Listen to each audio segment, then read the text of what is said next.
menggugat otoritas tafsir Oke. dan hadis, teman. Camera, Rolling. action.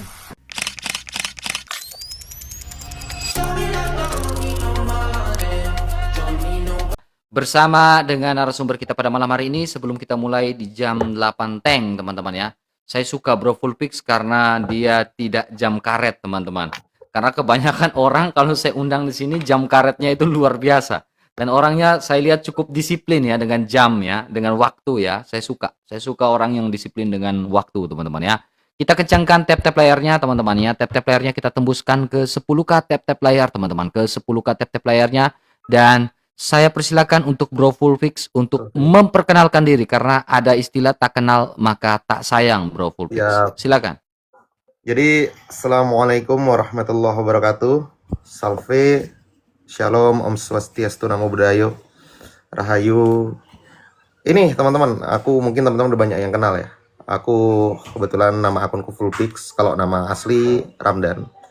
Kebetulan secara basic pendidikan aku S1 Hukum Islam dan juga menulis sebuah buku. Judul bukunya Dari Wahyu ke Tradisi, menggugat otoritas tafsir dan hadis dalam perspektif historis. Nah, walaupun aku seorang muslim, tapi aku adalah cukup jujur ya teman-teman. Dalam artian bukan yang paling jujur, tetapi minimal aku tipikal orang yang ketika meneliti suatu teks, maka kita tidak serta-merta meletakkan doktrin pada pembacaan teks, tapi lebih kepada historis. Apa latar belakang teks itu muncul, bagaimana teks itu muncul, dan bagaimana perkembangan terhadap nilai-nilai teks itu berkembang. Makanya aku lebih pakai pendekatan scholar atau para sarjanawan barat terkait metodologi membaca Al-Quran. Atau orang-orang sering sebut dengan metodologi biblika, mungkin begitu. Kurang lebih seperti itu. Jadi kalau ditanya bagaimana Fullfix membaca hadis dan Quran, maka pendekatannya adalah pendekatan historis, bukan dogmatis. Terima kasih. Sementara itu dulu Bung Neta. Luar biasa ya teman-teman ya. Nah ini sangat menarik teman-teman ya. Yang tidak berkepentingan di bawah, alangkah lebih baiknya diam dan kalem saja ya. Siapkan argumentasinya. Ya, siapkan argumentasinya jikalau Anda merasa tidak punya kepentingan di bawah ya. Dan saya persilakan nanti di sesi akhir atau di pertengahan kita melakukan sebuah tiktokan tanya jawab adu argumentasi ya pada malam hari ini ya. Jadi beliau ini adalah seorang muslim ya bro. Untuk Bro Fullfix. Alhamdulillah muslim. Muslim ya, Islam ya. Muslim. Jangan pikir nanti beliau ini bukan seorang Islam. Inilah Nanti kadang di bawah ya, biar nggak salah paham ya. Baik, silakan. Boleh ya. Ini hasil. Silakan Bro Fullfix ya. Jadi jangan nanti pikir bahwa dia Bro Fullfix ini adalah Kristen menyamar gitu. Tidak seperti itu ya. Nah ini nih teman-teman profil saya. Gimana ya ketutup? Nah ini. Oke. Jadi Bro Fullfix adalah seorang koordinator pusat ya dari Forkemi ya, memimpin Forum Cendekiawan Muda Indonesia dalam mengawal berbagai isu publik dan kebijakan pemerintah. Beliau juga seorang kemitraan strategis, kerap berkolaborasi dengan instansi keagamaan negara ya. Ya, dan kemudian sikap publik dikenal vokal dalam memberikan pandangan hukum dan keagamaan, termasuk ya karya tulis publik. Sebagai seorang cendekiawan muda, ia juga menuangkan pemikirannya ke dalam bentuk literatur. Salah satu bukunya yang terbit melalui penerbit CV Mitra Sentosa ya. Dia seorang muslim, cendekiawan muda dari dan beragama Islam. Islam. Tadi baru selesai sholat juga kok. Syiah. Bukan Syiah ya. Bukan. Dia bukan Syiah. Bukan Sunni juga, bukan Sunni. Ya. Bukan Sunni juga ya. Ya. Jadi ini luar biasa. Kita kencangkan tap-tap layarnya, tembuskan ke 10K dan juga di repost ulang ya teman-teman ya. Dan tema kita pada malam hari ini adalah menggugat otoritas tafsir dan hadis. Nah, Bro Fullfix ini adalah seorang revisionis. Nanti selain ini saya juga akan memposting live ini di YouTube saya, dan itu pasti banyak orang yang akan menonton dan terbuka mata ya di situ ya. Eh, ada YouTube-nya, nama YouTube-nya Bro Fullpix. Aku nggak ada udah. Nggak Oh, nggak tidak main ada. memang. Untuk TikToknya namanya apa nih? Ini aja, yang ini aja, Bro. Oh, Pakai Fullpix. dia Fullpix ya, teman-teman bisa Hmm. cari Fullpix ya. Saya akan lihat. Jadi yang di YouTube bisa langsung cari atau mau ingin bertanya ya. Jadi jangan kejar saya yang Islam ya, kejar ke dia. Ya, jangan kejar ke saya ya. Nah, kita mulai saja, dan ini tank jam 28 ya, jam 8 pas ya waktu Indonesia Tengah ya Bro Fullpix. Dan Bro Fullpix membuat sebuah tema ini tujuannya apa, Bro? Silakan. Baik, jadi teman-teman perlu pahami dulu. Makanya ini saya kutip dari beberapa istilah buku saya juga, yang makna menggugat itu bukan berarti kemudian mau penolakan terhadap hadis, terhadap tradisi, terhadap tafsir, tetapi lebih kepada sebagai konsep, mengajukan pertanyaan-pertanyaan akademik terhadap konsep-konsep yang telah mapan. Jadi upayanya adalah melakukan dekonstruksi dan rekonstruksi. Jadi menggugat di sini jangan dimaknai sebagai menyalahkan atau tidak. Kita tidak bicara pada konteks salah benar, tapi kita bicara pada konteks relevan atau tidak, lolos uji atau tidak. Nah, makanya kenapa di dalam flyer tadi kan ditulisnya seorang scholar revisionis Islam. Artinya adalah orang-orang yang membaca Islam tapi dari kacamata ke barat-baratan, seperti western gitu, yang menggunakan pendekatan historis, jadi bukan dogmatis begitu. Nah, lebih tepatnya kalau teman-teman di Indonesia tokoh-tokohnya seperti misalnya Mun'im Syiri bisa dilihat. Kalau dulu itu ada dari Pakistan, itu namanya Fajlur Rahman. Lalu kemudian ada juga kalau tokoh-tokoh revisionis seperti Patricia Korn, lalu kemudian ada juga yang namanya Michael Cook, itu juga bisa dijadikan referensi. Jadi ya kalau ditanya Fullpix ini apa, agamanya Islam, tapi apakah bagian daripada Sunni maupun Syiah? Saya tidak pernah mendeklarasikan diri saya pada kelompok tertentu. Yang saya pahami, Islam adalah sebagai agama, tidak sebagai nilai-nilai kelompok yang harus terkotak-kotak karena politik, begitu Bung Erka. Aku sambil share bentar Baik. ya. Baik, luar biasa. Ini luar biasa ya. Jadi beliau juga bukan seorang Syiah, bukan juga seorang Sunni ya. Ya. Jadi kita masih juga meraba-raba dan bertanya-tanya seperti apa pandangan dari Bro Fullpix sehingga membuat sebuah tema, yaitu menggugat otoritas tafsir dan juga hadis ya. Arahnya hendak kemana ya teman-teman ya. Jadi kita tolong kencangkan tap-tap layarnya, dan juga di share-share-nya, dan juga di repost ulang live-nya ya teman-teman ya. Di share-share dan juga di repost ulang live-nya teman-teman ya. Di share-share dan juga di repost ulang. Saya kena PL ya teman-teman ya. Tapi tidak apa-apa. Ini kita akan membawa ini ke dalam sebuah pengajaran. Kita akan bawa ini di YouTube, karena bukan cuma di TikTok yang menonton live ini ya, tetapi di YouTube juga akan menonton live kita ini ya teman-teman ya. Aduh. Ya, akan menonton live kita ini di YouTube ya. Ya, jadi itu tidak menjadi sebuah persoalan, karena banyak orang cerdas ternyata itu ada di YouTube juga ya teman-teman ya. Saya harap yang masuk ke live kita ini adalah banyak orang cerdas yang masuk ke YouTube kita ya teman-teman, di live kita ini ya teman-teman ya. Nah, untuk Bro Fullpix ya, revisionis Islam ini adalah berbicara tentang mengkaji ulang sejarah asal usul tafsir. Pertanyaan saya kepada Bro Fullpix adalah, apakah Bro Fullpix ingin membawa ke dalam sebuah pendekatan sejarah terkait Al-Quran itu sendiri dan juga tafsir itu sendiri? Silakan Bro Fullpix, bagaimana kacamata dan pandangan revisionis? Jadi saya bawa referensi buku-buku saya aja ya, karena memang kerangka metodologis dan teoritisnya ada di sini. Kita dalam revisionis itu dibiasakan untuk jujur, Bung RK. Landasannya adalah bahwa dalam suatu metodologi ilmiah itu tidak ada kebenaran yang bersifat mutlak. Artinya nilainya nilai-nilai probabilitas. Loh, tapi Bang Fullpix, bukankah berarti tidak ada kebenaran? Ada. Jadi bicara pada nilai-nilai rasionalitas akademik, bahwa kebiasaan para revisionis itu menilai suatu objek atau argumen itu tidak memiliki kebenaran mutlak 100%. Dia sifatnya probabilitas. Probabilitas itu adalah bukan 50-50, tetapi 80% mendekati pada nilai kebenaran. Karena 20%-nya syarat suatu objek itu bisa dinyatakan ilmiah dan akademis adalah bisa disalahkan, dibuka ruang diskusinya. Itulah yang dikatakan oleh John Locke salah satunya. Bahwa tidak bisa suatu argumen atau statement itu dikatakan ilmiah kalau dia tidak memiliki ruang keliru untuk dikritisi. Makanya saya tidak pernah mengklaim bahwa pemahaman revisionis pada suatu argumen misalnya itu benar sepanjang masa, nggak pernah. Nah, lalu apa tujuannya? Kan pertanyaannya itu. Tujuannya adalah bahwa ketika saya mengajukan kritik terhadap tafsir dan hadis, saya mengajak teman-teman untuk membaca ulang. Justru ini ruang yang menyediakan dialektika untuk menempatkan Al-Quran. Nih saya ambil contoh Al-Quran ya. Ini Al-Quran. Saya nggak tahu di teman-teman TikTok ada yang punya nggak Quran dari Oxford University. Ini langsung. Ya.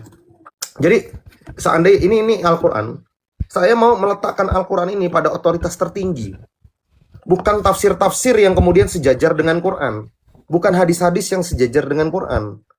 Bahwa otoritas murni kebenaran hanya ada pada Al-Quran, bukan pada tafsir-tafsir agama. Makanya kita berusaha membaca bagaimana tafsir itu berkembang, sejak kapan tafsir berkembang, dan bagaimana perkembangan tafsir, apa yang mempengaruhi itu semua. Begitu, Bung Erka, termasuk hadis. Nanti kita akan bahas tuh terkait sanad segala macam. Baik, saya kasih kesempatan Bung Fulpix untuk menjelaskan tentang bagaimana apakah sesuai dengan tema terkait dengan menggugat otoritas tafsir dan hadis ini seperti apa? Apakah apakah dalam tafsir di dalam keislaman itu memiliki kontroversi dengan pandangan visionis di dalam Islam itu sendiri? Silakan. Baik. Jadi kalau bicara pertentangan, maka yang harus kita lakukan pertama adalah membedah dulu apa yang terjadi masalah terhadap tafsir. Di buku saya teman-teman, ini buku saya. Judulnya Dari Wahyu ke Tradisi. Misalnya kita buka pada bab yang ke 24 misalnya. Bahwa gini Bung Erka. Bahwa otoritas pasca wafatnya Nabi SAW, Nabi meninggal, maka pada masa itu mulai muncul gerakan-gerakan tafsir, para penafsir. Nah, bagaimana para penafsir ini kemudian bisa diterima otoritasnya sebagai suatu kebenaran? Ya, karena para penafsir itu melakukan penafsiran sesuai dengan perkembangan zamannya. Artinya, tafsir terhadap teks Al-Quran itu tidak pernah hadir pada ruang hampa atau pada otoritas yang memang dari langit, nggak pernah. Tafsir itu selalu dipengaruhi.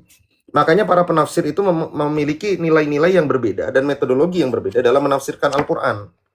Contoh, pendekatannya antara Al-Baghawi dalam menafsirkan Quran itu menggunakan pendekatan bahasa, linguistik. Jadi kalau Al-Baghawi itu kata per kata. Nah, sedangkan Ibnu Katsir itu lebih pendekatannya kepada ayat Al-Quran yang dipadukan dengan ayat Al-Quran atau dengan hadis, dengan riwayah. Nah, ada juga pendekatan yang dilakukan oleh misalnya Fahlu Roji, ulama kontemporer, menafsirkan Quran dengan konteks sejarah, dengan situasi yang ada. Artinya kita bisa melihat, kalau memang tafsir dianggap sebagai otoritas yang murni kebenaran mutlak, sebagaimana Al-Quran, maka harusnya tidak ada perbedaan-perbedaan tafsir. Tapi faktanya hari ini terbanyak ratusan, bahkan mungkin ribuan, mungkin ya dilepas pengetahuan saya, keterbatasan. Ribuan tafsir terhadap ayat-ayat. Misalnya gini, tafsirannya Muawiyah, di era Muawiyah bin Abi Sofyan, dinasti pasca runtuhnya kekhalifahan yang 4, gitu kan. Itu mengatakan bahwa segala sesuatu itu sudah ditetapkan oleh Tuhan. Jadi dari awal kita sebelum lahir, kita hidup, sampai kita meninggal. Kalau dalam pandangannya Muawiyah bin Abi Sofyan dan gerbong kerajaannya waktu itu yang berkuasa, kita dianggap sebagai manusia yang tidak memiliki otoritatif, nggak punya akal berpikir. Jadi kita memilih ini atau itu sudah ditentukan. Jadi analoginya seperti wayang yang digerakkan oleh dalang. Nah, tafsir ini muncul kapan? Muncul pasca wafatnya Nabi, di eranya Umayyah. Nah, setelah era Umayyah berganti pada era dinastinya Abbasiyah. Nah, walaupun kemudian nanti di era Umayyah itu ada pertentangan dari Ja'ad bin Dirham, kan gitu. Dari tokoh yang kemudian menentang bahwa tidak ada takdir yang seperti itu. Tuhan hanya menciptakan manusia dengan segala sistem kausalitasnya di alam semesta, dan tidak lagi campur tangan. Jadi nggak campur tangan tuh, Bung RK nanti malam mau makan B2 apa B1. Full pick nanti malam mau minum Iceland atau mau minum jamu kunyit kuning gitu kan. Atau nggak ada aturan tuh bahwa full pick nanti jam 12 mau pergi ke diskotik atau jam 3-nya mau bangun tahajud. Nah, kalau kata Jad bin Dirham, itu sudah tidak campur tangan Tuhan. Pokoknya nyiptain, beres, sudah. Nah, dua kontradiktif inilah yang kemudian disebut sebagai Jabariyah. Jabariyah adalah yang meyakini manusia sebagai robot. Tidak memiliki otoritatif sama sekali. Tidak memiliki free choice. Tidak memiliki pilihan. Semua baik dosa maupun baik itu sudah ditakdirkan Tuhan. Nah, ini cukup rancu. Lalu kemudian muncul Jad bin Dirham yang tadi menolak takdir, mengatakan Tuhan istirahat. Itu disebut Qadariyah. Makanya pada masa itu, yang berlaku penafsiran adalah penafsiran Jabariyah. Karena Umayyah waktu itu berkuasa, Bung RK. Sehingga si Jad bin Dirham yang menentang itu dipenggal. Itu salah satu contoh. Lalu berganti pada eranya Abbasiyah. Era Abbasiyah ini lebih kompleks lagi. Mereka lebih pakai pendekatan-pendekatan filsafat. Pendekatan-pendekatan filsafat, lebih pakai pendekatan-pendekatan para filsuf. Sehingga muncullah kelompok-kelompok yang disebut sebagai Mu'tazilah. Mu'tazilah ini siapa? Kelompok yang menafsirkan teks Al-Quran dengan bi'royihi. Bi'royi itu akal. Nah, akalnya ini diambil dari mana? Makanya di dalam buku-bukunya Mu'tazilah itu ada istilah begini. Ketika ayat Al-Quran bertentangan dengan akal, maka perlu ditakwil maknanya. Nah, ternyata penakwilan atau perubahan makna, penafsiran, dan lain sebagainya, mengganti maknanya, dan lain sebagainya, itu diadopsi dari kerangka berpikir yang sebegitu mapan dari Aristotelian, Yunani. Jadi Mu'tazilah mengambil konsep-konsep Aristoteles, lalu kemudian diganti dengan pergantian bahasa menjadi Arabisasi, diarabisasi bahasanya. Nah, pemahaman inilah yang kemudian muncul dan populer di kalangan Islam, yang kemudian disesatkan oleh banyak ulama pada masa itu. Nah, Mu'tazilah waktu itu di bawah dinasti Al-Ma'mun namanya, di era Abbasiyah. Mereka menafsirkan Quran dengan akalnya. Pokoknya nggak boleh Tuhan itu menciptakan kejahatan. Tuhan itu harus baik, nggak boleh salah, dan lain sebagainya. Nah, ini dengan pendekatan akal. Misalnya gini, dalam logika formalnya Aristoteles ada istilah substansi dan aksiden. Di dalam bahasa Islam itu diganti mantiknya. Mantiknya menjadi apa? Substansi itu diganti jauhar, aksiden itu diganti menjadi arod. Ini diganti bahasanya saja. Gitu. Kalau dalam bahasa, misalnya dalam bahasa Indonesia makan, bahasa Jawanya jadi madang. Itu hanya dirubah saja. Nah, pemahaman ini kemudian mempengaruhi tafsir Islam pada masa itu, sehingga mengatakan Al-Quran makhluk. Nah, ini kan masih menjadi pertentangan di kalangan kaum muslimin. Apakah Al-Quran makhluk atau bukan sampai detik ini? Ada yang mengatakan Al-Quran ini kholik, dengan dalih bahwa ini kalamullah. Tetapi ada juga yang mengatakan Al-Quran makhluk. Karena apa? Nggak mungkin ada apa namanya? Ada kholik, ada Tuhan kecuali Allah itu sendiri. Semua selain daripada zatnya Allah itu makhluk. Itu pendapatnya Mu'tazilah. Sehingga waktu itu terjadi konflik dengan para muhaddisin. Salah satunya adalah Imam Ahmad, sampai Imam Ahmad kemudian dipenjara dan mati karena siksaan kelompok atau kaum Mu'tazilah. Lagi-lagi kita melihat bahwa otoritas kekuasaan yang kemudian menjadi otoritas kebenaran suatu tafsir. Maka dari itu, Bung RK, dari dua contoh tadi, belum nanti contoh ketiga, keempat, tadi terlalu panjang.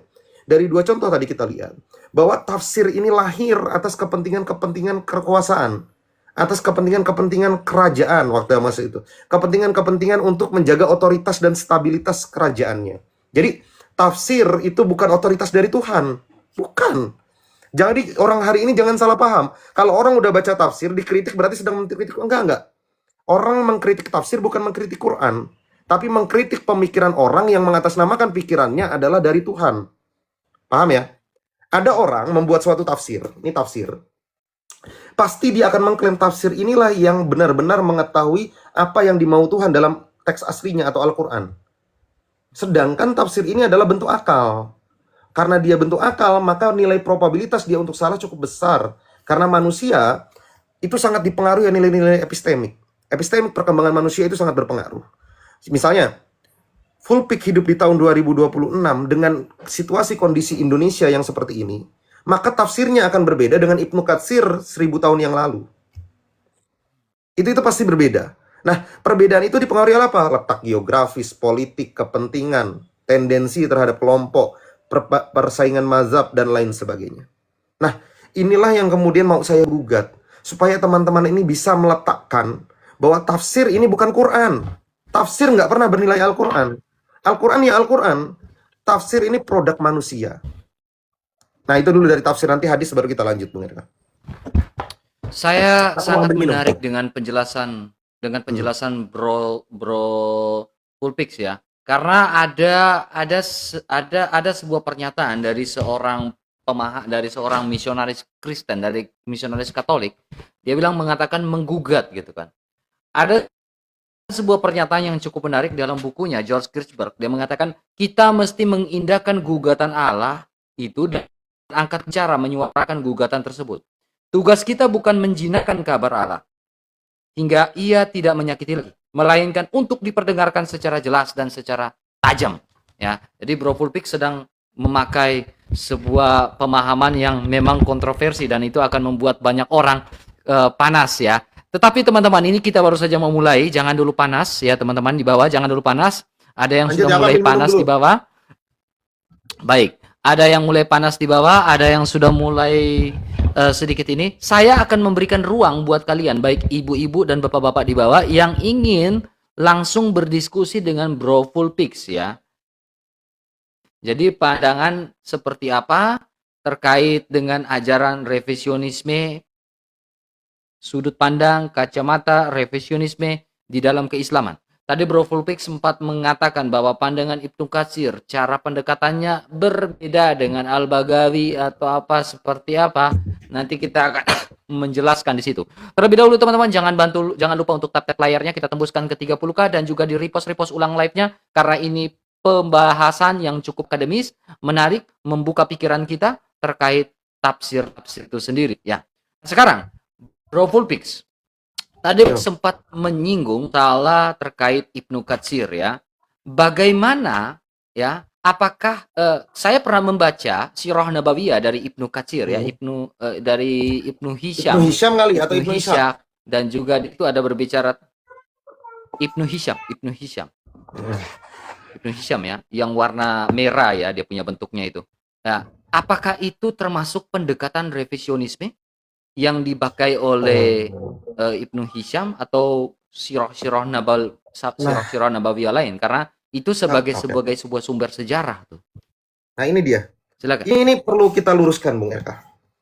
Ini saya juga punya sirah. Ini karyanya Syekh Forroman Al-Mubarakfuri, juara 1 penulisan sirah internasional.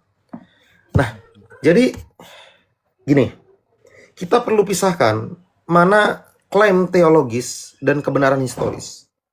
Klaim teologis adalah sesuatu yang tidak mungkin mampu dan dapat dibuktikan secara historis.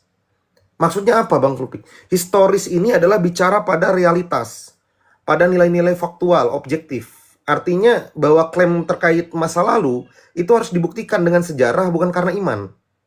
Makanya banyak bab-bab dalam sejarah keislaman tradisinya, saya nggak meyakini 100% itu, termasuk walaupun ini ada dalam Sirah Nabawi. Jadi saya tidak berani mengatakan bahwa Sirah Nabawi itu adalah sumber daripada sejarah Islam. Kalau dia sebagai sumber sejarah klaim teologis, saya sepakat. Jadi beda antara klaim teologis dengan klaim historis. Bahwa klaim teologis itu nggak butuh pembuktian, cukup imanin aja. Dan biasanya orang-orang kayak gini agak sulit untuk berpikir tajam. Sedangkan untuk klaim historis ini harus dibuktikan. Contoh gini, Bung RK. Klaim yang paling sering sekali kita dengar dan kemarin baru kita angkat adalah bahwa Nabi Muhammad itu lahir pada tahun gajah. Pernah dengar? Ya. Oke. Sedangkan kalau kita tirik, Nabi lahir pada 570. Sedangkan kalau kita lihat peristiwa tahun gajah dengan arkeologi terbaru yang kita dapati pada tahun 1951 ditemukan arkeolognya, bahwa ukiran batu tentang gajah, penyerangan gajah oleh kelompok Nasrani dari Persia ke tanah Arab, penyerangan itu dilakukan, itu selisihnya sekitar 568 atau 569, saya lupa. Margiuni namanya. Nama arkeologisnya adalah Margiuni, ya, bukti arkeolog yang ditemukan oleh para peneliti. Dan itu diidentifikasi akurat, ditemukan pada 568 uh, Masih. Sedangkan Nabi lahir Mhm. itu 570. Artinya ada selisih 18 hingga 19 Mhm. tahun. Nah, artinya pada Sirah Nabawi, teman-teman, kurang tepat klaimnya bahwa Nabi lahir pada tahun gajah. Karena pada peristiwa tahun gajah, Nabi belum dilahirkan. Nabi baru lahir tahun 570. Peristiwa gajah terjadi 568. Nah, tetapi begini, apakah kemudian Ibnu Hisham mau kita salahkan, Ibnu Ishaq kita kelirukan? Tentu sebagai orang yang bijaksana, kita harus bisa menempatkan sesuatu pada tempatnya. Kita harus paham bahwa penemuan arkeologis yang didapati itu baru terjadi di tahun 1951. Betul, selisihnya sangat jauh. Tapi yang perlu kita maklumi ini dalam tanda kutip ya teman-teman, bukan menerima ini sebagai kebenaran, tetapi memaklumkan kenapa terjadi kesalahan itu. Karena dulu penulis sirah Ibnu Ishaq maupun Ibnu Hisham pengeditnya itu tidak bertemu dengan Nabi yang pertama. Jaraknya 150 tahun pasca wafatnya Nabi. Jadi sirah Nabawi yang tertua ini jaraknya 150 tahun, Bung RK. Pasca wafatnya Nabi. Nah, yang kedua, bahwa kemudian pada masa itu mereka bukan ahli sejarah yang meneliti artefak, meneliti arkeologis. Pun fakta-fakta arkeologisnya dan segala macam itu belum didapati, belum ditemukan oleh siapa? Oleh mereka. Sehingga apa yang dilakukan oleh Ibnu Hisham dan Ibnu Ishaq hanyalah sebuah perakiraan. Perakiraan. Kalau saya membaca ini sebagaimana kajian barat, melihat ini bentuk glorifikasi. Bahwa mereka tahu tahun gajah adalah tahun yang mulia. Anggapan orang Arab pada masa itu ya, bukan anggapan kita. Anggapan orang Arab. Bagaimana kemudian suku Arab yang berpecah-pecah, tidak memiliki otoritas kepemimpinan, mampu mengalahkan orang-orang dari Persia dengan kekuatan yang luar biasa. Nah, lalu mereka bisa dikalahkan di Arab, lalu mereka nggak jadi merubuhkan Ka'bah, kan begitu ceritanya. Nah, ini menjadi sebuah glorifikasi bahasa kita, kebanggaan sendiri. Maka tahun gajah dianggap tahun yang mulia. Maka pandangan saya, hipotesa sementara, para penulis sirah berharap bahwa Nabi yang mulia harus lahir di tahun yang mulia, begitu loh Bang Erka. Sehingga ada alasan mereka kalah karena kelahiran Nabi. Kurang lebih seperti itu. Jadi ini bentuk glorifikasi. Nah, tapi kalau kita mau memaklumi itu, menerima itu sebagai sebuah khasanah, maka kita akan melihat bahwa sirah Nabawi pun memiliki nilai-nilai ketidaktepatan pada narasi. Bukan karena kesengajaan dia dalam melakukan kesalahan, tapi karena keterbatasan informasi, teknologi, dan penalaran pada masa itu. Dan itu dimaklumi dalam banyak buku sejarah. Makanya sejarah itu tidak pernah mutlak, tetapi dia sifatnya selalu to be continue. Hari ini sejarah ini kuat, tetapi bisa jadi minggu depan sejarah ini dilemahkan dengan penemuan sejarah yang baru. Jadi hari ini Fulpik katakan bahwa Nabi tidak lahir pada tahun gajah karena ditemukan artefak itu. Tapi nggak tahu juga ternyata ada artefak yang lebih kuat nanti 2-3 tahun ke depan. Maka argumen Fulpik akan berubah. Loh, pelin-pelan berarti tidak. Karena inilah kejujuran dalam akademik. Dalam akademik jujur, ada tidak, yes, no, relevan, enggak. Nggak bisa kemudian kita mempertahankan argumen kita, itu jadi bukan akademik lagi jatuhnya, doktrinal. Oke, Gitu. saya ingin bertanya satu hal ya Bro Fulpix terkait ini ya. Apakah sahabat-sahabat Nabi yang hidup pada zamannya Nabi tidak menceritakan bahwa kapan Nabi Muhammad lahir atau berkaitan dengan sanad atau apa untuk menceritakan bahwa memberikan sebuah kepastian dan otorisasi terkait hal-hal yang bersifat yang sangat primer ini atau mungkin dikatakan sekunder mungkin pandangan. Adakah sahabat-sahabat Nabi yang bisa mengatakan demikian dan memastikan terkait tentang sebuah kejelasan? Karena kalau kita melihat terkait dengan sebuah sumber perdebatan dalam sejarah, ya sumber kontemporer ya terkait apakah Nabi lahir dalam tahun gajah, kelahiran Nabi ini dituliskan hanya di Sirah Nabawiyah, bagaimana kita melakukan sebuah pendekatan dan sebuah kepastian? Mungkin bisa dalam contohnya dalam kekristenan kita tahu kesaksian dari para rasul yang hidup sezaman dengan Yesus Kristus. Apakah sahabat Nabi bisa memberikan kesaksian lalu ada sanadnya rantai yang tak terputus, Bro Fulpix? Oke, pertama gini, prinsip dasar dari skolaris revisionis itu adalah skeptis terhadap sanad, Bung Erka. Skeptis, curiga dulu. Bahwa kemudian tidak ada kitab sezaman yang hidup bersama dengan Nabi, merekam kejadian. Maksudnya merekam kejadian itu bukan dengan kamera. Kita tahu waktu itu belum ada kamera. Maksudnya gini, saya hidup sezaman dengan Bung RK, maka saya memberikan catatan-catatan dan penulisan terhadap Bung RK, dan itu didapati manuskripnya, atau didapati autografnya misalnya. Itu tidak kita dapati dari para sahabat masalahnya. Yang ada adalah hadis. Di mana hadis kita mulai masuk nih ya, karena memang pertanyaannya menggiring ke sana. Jadi, karena memang hadis sendiri, itu sering saya bilang, manuskrip tertua daripada hadis itu adalah hadis karyanya Imam Malik, namanya Al-Muwatta. Kemarin udah saya sempat buka. Itu di Al-Muwatta, ya ini bentar saya buka. Ini manuskripnya teman-teman. Saya cantumkan di sini. Nah, manuskrip Al-Muwatta dengan nomor kode perf nomor 731, Muwatta dari Malik bin Anas, sisi verso, itu baru ditemukan di abad kedua Hijriyah atau 8 Masehi atau 1 abad pasca wafatnya Nabi. Dan itu pun hanya ada satu, Bung RK. Satu bab sedekah, yaitu bab Al-Taghib fi Al-Sadaqah. Inilah satu-satunya manuskrip hadis tertua yang kami sebagai umat Islam miliki. Loh Bang Fulpik, lalu bagaimana dengan Bukhari dan Muslim? Itu datang belakangan teman-teman. Ya, jadi begini. Bagaimana kita mau percaya bahwa para sahabat yang hidup di zaman Nabi menceritakan tentang Nabi, sedangkan manuskrip dan penulisan mereka terhadap cerita Nabi tidak kita dapati. Yang kita dapati adalah miliknya Imam Malik dalam Al-Muwatta, itu pun hanya satu bab. Nah, yang jadi soal kan sanad tadi ditanyakan oleh Bung Erka. Sekali lagi, dalam pandangan skolaris revisionis Islam, memandang sanad bukan sebagai bukti historis. Jadi sanad itu bukan bukti historis. Karena sanad itu kalau dalam tradisi hadis itu dibuat belakangan. Saya udah teliti, makanya di buku saya ini sangat tajam meneliti tentang hadis. Jadi hadis itu ada, itu nggak jauh setelah itu baru matan muncul. Loh, tapi dalam manuskripnya Bukhari ada matannya, Bang Hulpik. Betul.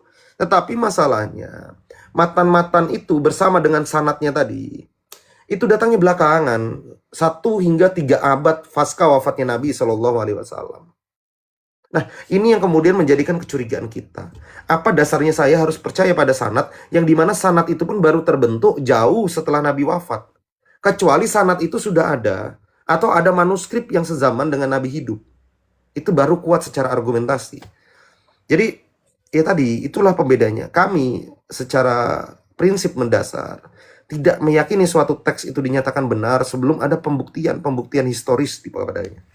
Jadi nggak bisa kita mengklaim ini benar, tapi kami bisa mengatakan ini mendekati pada nilai-nilai kebenaran dengan catatan harus ada bukti historis. Makanya kami membagi, ada kebenaran dalam klaim teologis, ada kebenaran secara historis. Kalau dalam teologis ya sudah, nggak usah kita diskusikan, itu ranahnya iman, percaya saja. Tapi dalam hal-hal yang buktinya bisa ditunjukkan dengan historis, maka kita harus jujur dalam hal itu. Begitu, Bung RK. Baik, itu sangat menarik. Kalau berbicara tentang sanad, ini berbicara tentang rantai periwayatan ya, Bro Fulpix ya. Ya. Jadi bagaimana perkembangan tentang sanad ini? Karena kalau kita melihat bahwa pada masa Nabi Muhammad itu sekitar tahun, kalau dalam itu sekitar tahun 610 sampai 632 Masehi. Ya, ya. Di mana para sahabat menerima ajaran langsung dari Nabi, sehingga kebutuhan menyebut rantai periwayatan itu sudah menonjol atau belum terlalu menonjol. Ya, itu pertama. Kedua adalah setelah wafatnya Nabi. Setelahnya wafatnya Nabi, para sahabat mulai menyebut dari siapa mereka mendengarkan suatu hadis ketika mengajarkan kepada generasi berikutnya. Ya. Dan ketiga, setelah terjadinya fitnah, perang saudara pada pertengahan abad ke-7 Masehi. Ya, di mana perhatian terhadap sanad itu meningkat karena mulai munculnya hadis-hadis yang dipalsukan untuk mendukung kelompok politik atau teologis di kalangan tertentu. Bro Fulpix, bagaimana 3 pandangan ini terkait perkembangan rantai sanad periwayatan itu? Betul. Jadi Jangankan yang memalsukan, yang membuat sanad pun atas dasar kepentingan politik. Jadi gini, Bung RK. Dulu sebelum gini, jadi matan itu redaksi, Bung RK. Matan itu adalah redaksi. Nah, sanad itu adalah rantai daripada redaksi itu, dari anfulan dari RK, dari RK, dari fulan, dari fulan itu disebut sanad. Sedangkan redaksinya itu disebut matan. Sampai sini clear ya teman-teman ya, supaya nggak ketukar antara matan dengan sanad. Nah, yang jadi persoalan adalah bahwa kemudian sanad itu dibentuk belakangan, yang tadi saya sering bilang. Dibentuk belakangan. Itu pun juga diidentifikasi misalnya di dalam bukunya Joseph Sach, The Origin of Muhammad Jurisprudence. Itu atas kepentingan-kepentingan politik sebagaimana juga dikatakan oleh Ignace Goldziher. Bahkan banyak ditemukan perawi-perawi yang sifatnya itu adalah fiktif. Nah, sanad ini gini, saya misalnya hidup 200 tahun pasca wafatnya Nabi. Lalu saya berusaha menyambungkan perkataan saya dalam kebijakan politik, Bung RK, untuk kemudian seolah-olah perkataan saya ini berasal dari Nabi. Karena kan dikonstruksi pemikirannya kan gitu, konstruksi berpikirnya kan gitu. Maka untuk sampai kepada Nabi, maka saya perlu kaitkan matan ini, teks ini, sampai kepada beliau, terus-terusan tuh. 1, 2, 3, an fulan, an Abu Bakar, an Rasulullah SAW, dan seterusnya. Itu yang kemudian disusun belakangan. Nah, bagaimana perkembangannya? Dulu di dalam mazhab kuno, mazhab tradisi Islam kuno, ini bukunya nih, referensi bukunya nih. Agak tebal memang. Jadi ada 3 mazhab kuno pada masa itu. 3 mazhab kuno itu adalah mazhab Madinah, mazhab Irak, dan mazhab Syria. Nah, mazhab Madinah, Irak, dan Syria pada masa itu, Bung RK, itu tidak mempedulikan terkait dengan rantai periwayatan. Walaupun nanti di Imam Malik betul ada rantainya, tapi sangat pendek gitu kan, cuma 2 atau 3 orang. Walaupun sangat pendek, kemudian dia tidak dijadikan sebagai otoritas bahwa hadis ini bisa diterima karena sanadnya sampai ke Nabi. Nyampe sini tangkap ya? Kalau Imam Malik menerima suatu matan atau redaksi hadis bukan karena hadisnya sampai ke Nabi, bukan. Tetapi karena living tradition, karena kebiasaan hidup. Nah, jadi sebelum ada Syafi'i nanti kita bahas, ada namanya Malik sama Hanafi. Al-Imam Malik dan Imam Hanafi itu menerima suatu matan atau hukum Islam dalam perkembangannya, Bung RK. Itu adalah karena kebiasaan orang Arab pada masa itu melakukan apa? Maka itu dianggap sebagai sunnah Nabi. Paham ya, nangkep ya? Walaupun gak ada teks hadisnya. Nah, muncullah belakangan yang namanya Syafi'i, atau yang kita kenal dengan Imam Syafi'i. Dia berusaha untuk membuat sebuah metodologi diskursus tentang matan, yang itu sangat rigid dibuatnya. Bahwa misalnya ini matan hadis. Nah, matan ini nggak boleh diterapkan menjadi hadis hukum Islam, atau dipraktekkan dalam perilaku umat Islam. Nggak boleh ini. Kecuali sampai sanadnya atau rantai periwayatannya sampai kepada Nabi, baru dia boleh dijadikan sebagai sumber hukum Islam. Makanya terjadi pertentangan antara Malik dengan Syafi'i. Makanya misalnya kalau kita lihat Musnad Syafi'i, itu dengan Musnadnya Imam Malik yang tadi kita sebut di awal Al-Muwatta itu berbeda. Apalagi dengan Bukhari, jauh berbeda lagi. Jadi bagaimana perkembangan sanad? Ya, perkembangan sanad tadi didasari oleh kepentingan-kepentingan, gitu loh. Didasari oleh kepentingan-kepentingan politik di dalamnya. Didasari oleh kepentingan-kepentingan sebagian tokoh yang memang lurus untuk seolah-olah saya butuh apa legitimasi dan penghukuman Nabi terhadap satu kasus, maka saya butuh solusi, maka dicarilah sanad. Tapi lagi-lagi itu lahirnya belakangan. Masalahnya tidak ada buku sanad yang sezaman dengan Nabi SAW. Itu Bung Erka. Oke. Ini menarik ini. Saya mulai masuk pelan-pelan ya, Bro Fullpix ya. Tidak apa-apa ya, Bro Fullpix ya. Kita gesek pelan-pelan ya. Teman-teman jangan lupa tap-tap layarnya dan juga share-share-nya. Setelah ini bisa ada diskusi dan adu argumentasi dengan narasumber kita, Bro Fullpix ya. Dan saya persilakan kalian bisa naik dan mengirim permintaan naik setelah ini ya.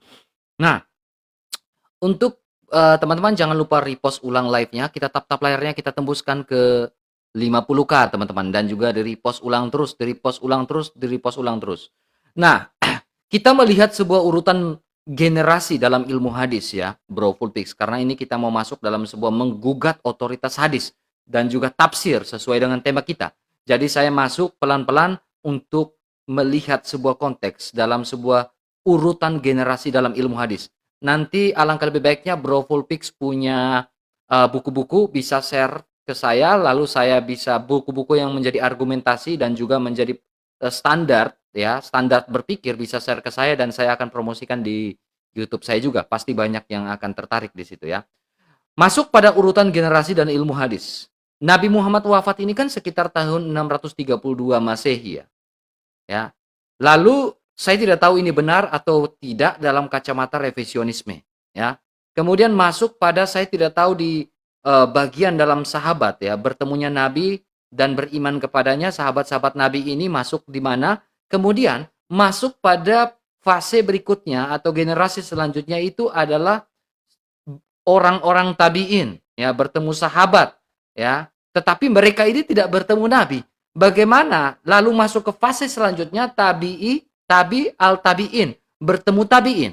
Nah, apakah bisa dipastikan kebenaran dalam ilmu hadis dalam generasi kehadisan ini, Bro Fullpix? Nah, itu yang menjadi masalah. Makanya tadi saya sebut ada yang namanya, oke, thank you udah diingatkan. Saya lupa mencatat tadi satu generasi yang saya sebut misalnya. Eranya Rasulullah itu disebut sebagai eranya kenabian. Lalu pasca Rasulullah wafat di eranya sahabat. Pasca sahabat itu adalah tabi'in. Tabi'in itu adalah murid langsung dari sahabat. Nah, yang terakhir era setelah itu adalah tabi'ut tabi'in. Nah, yang saya sebutkan tadi seperti Malik, Hanafi, itu adalah generasi tabi'in, Bung RK. Yang kemudian menjadi sebuah mazhab besar.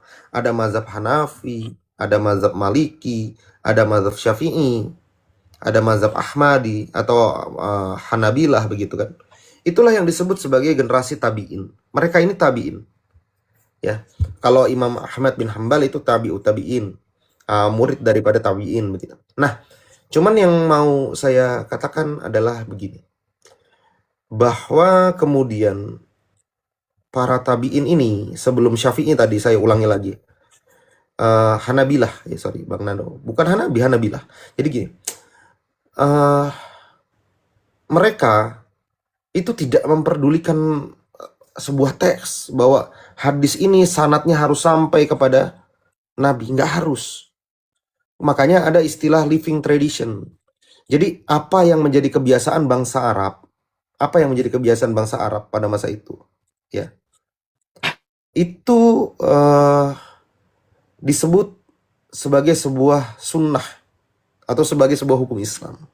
Jadi otoritasnya itu bukan pada teks yang bersambung sampai ke Nabi sanadnya Bung RK, tapi bagaimana lingkungan mengamalkan apa, maka itu menjadi hukum. Maka Imam Malik itu bilang, saya lebih mengedepankan pendapat pelaku atau hukum bangsa Madinah atau rakyat Madinah dibanding hadis yang sanadnya sampai kepada Nabi. Bahkan ada tuduhan yang cukup keras, kritik yang cukup keras dari Imam Syafi'i kalau dalam bukunya Joseph Sach itu, bahwa dia mengatakan bahwa mazhab Madinah, maksudnya mazhab Madinah ini adalah gurunya sendiri Imam Malik. Jadi Imam Malik ini muridnya Imam Syafi'i. Jadi Imam Malik punya murid namanya Imam Syafi'i. Nah, Imam Syafi'i punya guru namanya Imam Malik. Bilang bahwa mazhab Madinah itu tidak benar-benar serius dalam mengkaji dan meneliti hadis-hadis Nabi.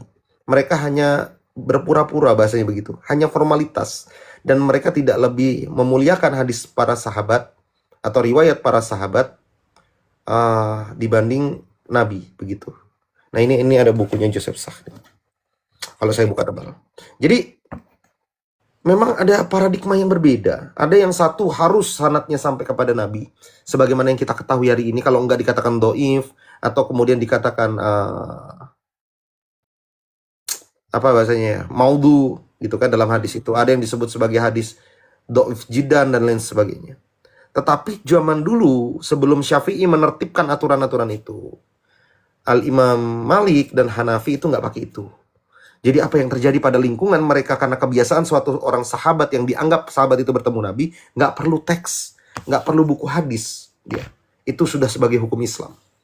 Jadi memang ilmu hadis ini muncul belakangan, yang dibuat oleh Imam Syafi'i. Dan repotnya adalah ini dianggap sebagai otoritas dari Tuhan. Bahwa kalau tidak mempelajari ilmu hadis, maka kamu nggak boleh bicara hadis. Padahal ada hal yang lebih penting daripada ilmu hadis, yaitu mengetahui rekonstruksi sejarah pembentukan hadis. Begitu. Oke, kita mulai masuk dalam sebuah fase yang pelan-pelan dikatakan sebagai sohi, ya, doif, maudu, atau yang dikatakan fardu aing, atau yang lain yang biasa saya dengar dan saya baca dalam sebuah lintas diskusi debat ini, bro. Saya cukup penasaran dengan tabiin ya, bertemunya sahabat ini dari tabiin ini ya, karena saya merasa sedikit ganjal apakah benar kekeliruan saya atau firasat saya ini benar atau tidak. Ketika kita melihat tokoh-tokoh tabi'in yang terkenal seperti Muhammad ibn Siri ya, Syaid ibn al-Musyayib ya, dan mungkin Al-Hasan al-Basri ya. Nah, sekarang contohnya Muhammad ibn Siri di tahun 729 Masehi, lalu kita melihat sebuah jarak dengan wafatnya Nabi di tahun 632 Masehi ya. Apakah bisa terjadi sebuah gap dalam sebuah kesohian hadis itu, Bro Pulpix? Saya masuk pelan-pelan. Tentu, itu yang disebut sebagai common link nantinya kalau dalam teorinya J.A. Joinable. Common link itu adalah seorang perawi pusat yang kemudian dia menyebarkan hadis tersebut. Maka kalau dalam buku saya ada istilah disebut sebagai ingatan kolektif. Bahwa ada beberapa orang mendengar perkataan Nabi, tetapi dia tidak memahami secara verbatim. Misalnya gini, saya tadi pagi makan pakai bubur, lalu siang makan bakso, sorenya makan mie ayam. Kebetulan perut saya sakit pukul 7 malam, lalu kemudian saya berobat pada pukul 12 malam, dan saya baru sembuh pada 4 pagi. Nah, dari sekian banyak sahabat yang kemudian mendengar ini, tidak semua menghafal secara literal, secara verbatim ucapan tersebut. Sehingga ada yang mengatakan, tadi pagi sarapan, makan siang, makan malam, lalu sakit perut, berobat di malam hari, dan sembuh di pagi hari. Ada yang bilang, berobat di malam hari, sakit di malam hari, sembuh di pagi hari. Artinya, inilah yang disebut ingatan-ingatan kolektif, Bung RK. Jadi itulah yang mempengaruhi banyak hadis-hadis dengan nuansa yang sama, lalu memiliki makna yang berbeda.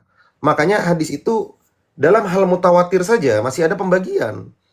Mutawatir itu terbagi menjadi dua kalau kata Syekh Mana Al-Khatan. Ada dua, yaitu apa? Ada mutawatir lafzi, ada mutawatir maknawi. Ya, mutawatir lafzi itu adalah diriwayatkan oleh satu orang. Tetapi kemudian banyak hadis-hadis yang senada dengan itu. Misalnya ada 50 hadis dengan redaksi matan yang secara makna dan konteksnya mirip. Maka itu disebut mutawatir secara maknawi. Maknawi. Sedangkan mutawatir lafzi itu adalah satu hadis yang diriwayatkan lebih dari 70 orang. Itulah yang disebut dengan mutawatir lafzi. Nah, dalam hal mutawatir saja itu berbeda. Gitu loh. Jadi pendapat hadis dari kalangan para ahli hadis itu pun berbeda-beda. Misalnya saya bukakan ya definisi hadis ya. Saya bukakan definisi hadis. Ini dia. Definisi hadis. Jadi definisi hadis menurut ulama ahli usul fikih dengan ulama ahlul hadis itu berbeda, Bung RK. Misalnya kalau dari ahlul hadis itu mengatakan apa yang disandarkan kepada Nabi, baik berupa ucapan, perbuatan, penetapan, sifat, atau sirah beliau, baik sebelum kenabian atau sesudahnya. Itu yang pertama. Sedangkan menurut ahli usul fikih, hadis adalah perkataan, perbuatan, dan penetapan yang disandarkan kepada Rasulullah setelah kenabian. Adapun sebelum kenabian tidak dianggap hadis. Karena yang dimaksud hadis adalah pengerjaan atau mengerjakan apa yang menjadi konsekuensinya. Jadi antara ulama dua kutub saja sudah berbeda. Ulama ahli hadis itu bilang apa yang dilakukan Nabi baik sebelum maupun sesudah menerima wahyu itu hadis. Sedangkan menurut ulama usul fikih bahwa apa yang dilakukan Nabi sebelum masa kenabian, sebelum beliau menerima wahyu, itu bukan hadis. Siapa yang bilang? Ulama Islam itu sendiri. Syekh Muhammad Al-Khatan, ini bukunya. Ilmu Pengantar Ilmu Hadis. Jadi kita melihat deskripsi yang berbeda di kalangan para ulama. Dari deskripsi yang berbeda, maka cara mereka untuk mengkoreksi hadis pun mengalami perbedaan. Contoh misalnya ada seorang ahli hadis namanya Al-Hakim. Al-Hakim itu di dalam kitabnya Al-Mustadrak mengatakan semua hadisnya itu hasan minimal. Datang Ad-Dhahabi mengatakan 50% hadisnya dalam kitab Al-Mustadraknya Al-Hakim bermasalah. Ada satu periwayat hadis itu dikatakan oleh Imam Ahmad, dikatakan oleh para alul hadis lainnya, orang ini sikoh itu dipercaya. Sedangkan menurut Imam Malik tiba-tiba dikatakan dajjalul hadis. Ini dajjalnya hadis nih, pendusta berat. Jadi kita bingung sebagai umat hari ini. Jujur kalau mau dikatakan bingung. Siapa yang harus kita terima? Dalam meneliti suatu riwayat hadis, lalu mengatakan A dan B kepada si fulan dan si fulan. Karena kata Adz-Dzahabi sendiri, saya kutip juga di buku saya, bahwa dalam ilmu hadis, itu juga tidak terlepas dari penilaian orang terhadap riwayat atau riwayat hadis tadi. Itu nggak terlepas dari kepentingan politik, tendensi terkadang. Terkadang juga ada yang disebut sebagai apa namanya, fanatik mazhab, perbedaan pada kelompok, kepentingan dan lain sebagainya, atau juga hanya mendengar kabar dan lain sebagainya. Jadi yang mau kita tegaskan bahwa sanad itu bukan bukti historis, termasuk Sirah Nabawi bukan kitab historis, tetapi dia kitab landasan historis pada teologis. Begitupun dengan hadis, hadis bukan bukti historis, tetapi semua teks yang saya sebutkan bukan bukti historis, bisa menjadi bukti historis kalau bisa dibuktikan oleh faktor-faktor eksternal. Begitu, Bung Erka. Baik, ini sangat menarik ya. Kita teman-teman ya, bantu tap-tap layarnya dan juga di-repost ulang. Kita mulai masuk, ini sebuah latar belakang yang cukup panjang tapi menarik sekali ya, terkait hadis ya, dan juga periwayatan-periwayatannya. Kita akan masuk ke dalam sebuah fase yang cukup menegangkan, langsung pada konteks-konteks yang kita bisa lihat dan kita baca ketika kita membaca Al-Quran, hadis, dan lain-lain. Kita akan masuk dan melakukan pembuktian, dan saya harap teman-teman ya, di repost ulang, dikasih love orange, Bang Fulpix digaskan, digacorkan teman-teman. Kalau mau give ke sebelah. Saya sudah ada berkat rezeki hari ini, di give ke sebelah ya teman-teman ya.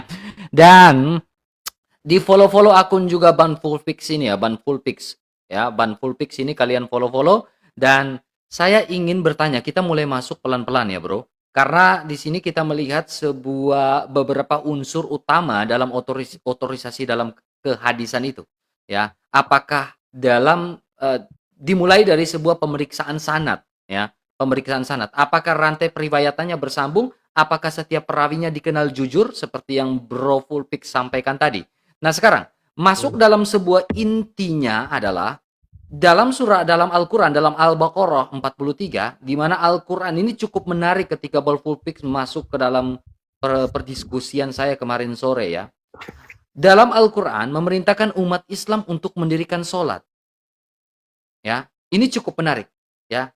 Apakah ada tata cara yang rinci seperti jumlah rakaatnya, urutan gerakannya, bacaannya, waktunya, pelaksanaannya dipaham? Ya, apakah ada gitu? Ya. Apakah umat Islam ya melakukan sholat pada saat ini ya? Apakah umat Islam ya melakukan sholat pada saat ini itu sudah sama dengan apa yang dilakukan oleh Nabi Muhammad pada zaman itu? Bagaimana kita bisa menemukan pemeriksaan sanad yang betul-betul seperti ini sholatnya, dan bagaimana sholat yang benar yang dilakukan oleh Nabi Muhammad? Silakan Bro Fulpix. Itu yang juga pertanyaan perlu kita jawab secara jujur. Apakah kemudian Nabi melaksanakan sholat itu bukti historis atau bukti teologis atau klaim teologis? Banyak referensi yang sudah saya baca, banyak referensi, walaupun masih saya yakin banyak referensi juga yang belum saya baca, bahwa gerakan-gerakan sholat terhadap apa yang dicontohkan Nabi itu memang bisa dijelaskan kalau mau dijelaskan, tetapi pada prinsipnya kemudian untuk memastikan mana yang betul-betul sama dengan Nabi, ini yang cukup berat, Bung Erka. Kita tidak punya bukti historis seperti mana Nabi melakukan itu, karena pada prinsip dasarnya hadis muncul belakangan, sanadnya muncul belakangan. Jadi Makanya kita akan melihat perbedaan. Misalnya antara Sunni dengan Syiah dalam sholat. Eh, Sunni itu sholat cukup pakai sajadah. Atau ya di lantai bebas lah, nggak ada batasan. Teman-teman Syiah itu harus pakai turrubah, batu bulat yang dibeli langsung dari Iran. Tapi saya nggak mau masuk pada ikhtilaf itu. Di dalam internal Sunni sendiri itu berbeda-beda. Ada yang sedekapnya di dada, ada yang sedekap di bawah perut, ada yang sedekap di pinggir hati, ada yang nggak sedekap bahkan lurus seperti mana mazhabnya Maliki, gitu loh. Nah, dari poin-poin ini maka secara historis saya mau katakan jujur bahwa kita tidak bisa pastikan mana yang benar-benar Nabi lakukan. Yang bisa kita verifikasi hanya Nabi melaksanakan sholat, itu saja. Karena bukti historis hanya mendukung pada itu. Nabi pernah sholat. Tapi bagaimana cara Nabi sholat? Kalau saya pribadi sebagai umat Islam, harus jujur akui terlalu banyak versi di dalam internal Islam. Contoh, jari telunjuk. Apakah ditunjuk dari awal atau menjelang akhir atau pertengahan? Apakah dia lurus mutlak atau gerak-gerak? Apakah gerak-geraknya terus konstan atau hanya penyebutan la ilaha illallah? Ini yang kemudian masih menjadi problematis dalam hal-hal kecil. Tapi kalau mau dikaji pada ranah historis, kita harus akui. Saya pribadi mengakui. Cukup sulit memastikan mana yang benar-benar datang dari Nabi dan dicontohkan oleh Nabi. Sebagaimana sujud misalnya. Tangan dulu atau lutut dulu? Bangun dari sujud, tangan mengepal atau tangan terbuka? Tangannya begini atau begini? Lalu takbirnya di telinga atau di dada? Mana yang benar-benar Nabi contohkan? Atau kalau kita mau cari remis, maka Nabi melakukan semuanya gerakan itu. Tapi konsekuensinya adalah ketidakkonsistenan dalam pengajaran. Kan begitu. Itu jawaban jujur saya, Bang Erka. Kalau ditanya mana yang memastikan gerakan yang benar-benar, saya tidak tahu. Dalam catatan historis saya tidak tahu. Tapi kalau ditanya secara teologis, itu hal yang beda. Itu bahasannya para ustadz yang pakai peci dan jenggot cocoknya. Kalau saya dalam ranah historis, saya akui saya tidak mampu menjawab itu. Oke, baik. Berarti unsur-unsur utama saya juga di sini tidak mau menjatuhkan keislaman ya, tetapi di sini kami sebagai orang muda, saya dari orang muda dari Kristen, dari Katolik, dan Pulpix dari Islam ya, dari Muslim ya. Kami di sini tidak saling menjatuhkan satu sama lain. Kami saling menghargai pendapat, kami saling menghargai keimanan, lakum dinukum ya. Ya, untukmu agamamu, untukku agamaku, ya. Kita di sini hanya membuka sebuah mindset berpikir, ya. Mindset berpikir bagaimana kita memahami, karena tema kita cukup menarik, menggugat otoritas tafsir dan juga hadis. Tidak saling menjatuhkan. Jadi teman-teman bisa tap-tap layarnya, bisa share-share-nya, bisa repost ulang, dan juga teman-teman Love Orange bagi yang baru bergabung teman-teman ya. Kalau yang belum tap-tap layarnya, ini diskusi yang sangat menarik di malam hari ini. Dan kita akan posting juga untuk di YouTube ya. Nah, sekarang saya mulai masuk dalam sebuah hal yang paling menarik ya. Beberapa unsur utama otorisasi hadis adalah dimulai dari pemeriksaan sanad, pemeriksaan matan, kedua pemeriksaan matan, dan ketiga klasifikasi hadis. Dia sahih, hasan, doif, atau maudhu. Ya. Nah, jadi ketika kita melihat sebuah konteks berpikir dalam memahami bagaimana cara Nabi sholat, apakah bisa dikatakan bahwa pemeriksaan di unsur pertama ini saja sudah gagal? Atau seperti apa, bro? Kalau dalam kacamata historis, ini menurut sudut pandang saya sebagai orang yang meneliti, bahwa dalam upaya kita untuk meneliti secara rigid dan rinci, bagaimana kemudian Nabi sholat secara persis gerakannya, saya nggak bisa pastikan. Tapi bukan saya nggak punya. Saya punya buku. Ini ya, saya ada buku, Bung RK. Ini bukunya. Judul bukunya Sifat Sholat Nabi. Karyanya Syekh Muhammad Nasiruddin Al-Albani, Syekh Albani. Ini adalah kumpulan-kumpulan gerakan-gerakan tata cara sholat yang beliau klaim dalam bukunya seakan-akan Anda menyaksikannya sholat. Maksudnya menyaksikan Nabi sholat. Jadi buku ini mengklaim dengan berbagai macam dalil di dalamnya. Dia tetap mengklaim bahwa apa yang tertulis di sini seolah-olah ketika kamu ikuti, kamu seolah-olah melihat Nabi. Nah, tetapi lagi-lagi yang saya bilang, buku ini pun memiliki banyak nilai kritik. Kritik dari ulama-ulama lain. Karena apa? Buku ini juga bentuk dari koreksi terhadap buku yang lebih tua, yaitu Sifat Sholat Nabi, karyanya Imam An-Nawawi yang jauh lebih senior dari Syekh Albani. Nah, terjadi perbedaan antara dua ulama ini. Nah, dalam bab ini yang bisa saya lakukan, Bung RK, adalah saya hanya bisa mengatakan apa gerakan sholat saya hari ini. Gerakan sholat yang saya lakukan adalah yang sebagaimana saya ketahui berdasarkan yang saya baca. Lalu apakah saya meyakini itu benar 100% apa yang Nabi lakukan? Secara historis saya tidak mau mengakui itu. Secara historis ya, karena tidak ada rekaman, dalam artian tanda kutip, rekaman ini bukan video, nggak mungkin zaman Nabi ada video. Artinya tidak ada rekaman kitab sezaman yang benar-benar memastikan cara gerak sholat Nabi. Begitu Bung Erka. Jadi Bro Fullpix ini gerakan sholatnya seperti apa? Ini pertanyaan lelucon aja sih. Saya ya biasa takbir di depan dada, sedekap di atas perut, antara perut dengan dada. Ketika ruku ya ruku seperti pada umumnya. Ketika sujud saya lebih turun dulu lutut karena saya masih mampu. Ketika bangun saya posisi tangan seperti ini karena lebih nyaman dibanding mengepal. Ketika tasyahud, saya tasyahud dari awal dengan posisi seperti ini tanpa bergerak. Begitu Bung Erka. Berarti apakah Bro Fullpix melakukan praktek sholat sesuai dalam surah Al-Hajj ayat 77? Al-Quran juga menyebut bahwa beberapa unsur sholat seperti berdiri, ruku, dan sujud. Yes, itu basic tuh. Nah, justru itu di luar dari berdiri, ruku dan sujud, duduk di antara dua sujud, jari telunjuk ke depan, lalu kemudian takbir itu letaknya di mana, di telinga atau di dada, itu semua nggak kita dapati dalam Quran. Yang kita dapati itu pada hadis, lalu kemudian pada istihad-istihad para ulama. Termasuk apa yang harus dibaca dalam sholat, apakah baca Al-Fatihah atau tidak, dan lain sebagainya. Itu juga bentuk daripada yang tidak kita ketahui dalam Al-Quran. Semua masuk pada nilai-nilai tradisi. Thank you, Bang Nah. Oke, teman-teman digacorkan saja, digaskan saja, teman-teman kalau mau give ke ini ilmu buat teman-teman Kristen ya, teman-teman Kayak ya. doa sujud aja, Bung RK atau Bang RK. Ada doa sujud itu berbeda-beda. Ada yang Subhana Rabbiyal A'la cukup. Ada yang Subhana Rabbiyal A'la wa bihamdi. Ada yang cukup Subhana Rabbiyal A'la, Subhana Rabbiyal A'la, Subhana Rabbiyal A'la cukup. Ada yang cuman Subhana Rabbiyal A'la cukup. Ada yang nggak baca pun ada. Ada yang baca Subhana Rabbiyal A'la wa bihamdi sekali cukup. Ada yang berulang kali nyampe 3 kali juga ada. Jadi ini sekalian menunjukkan, misalnya kayak dalam gerakan ruku.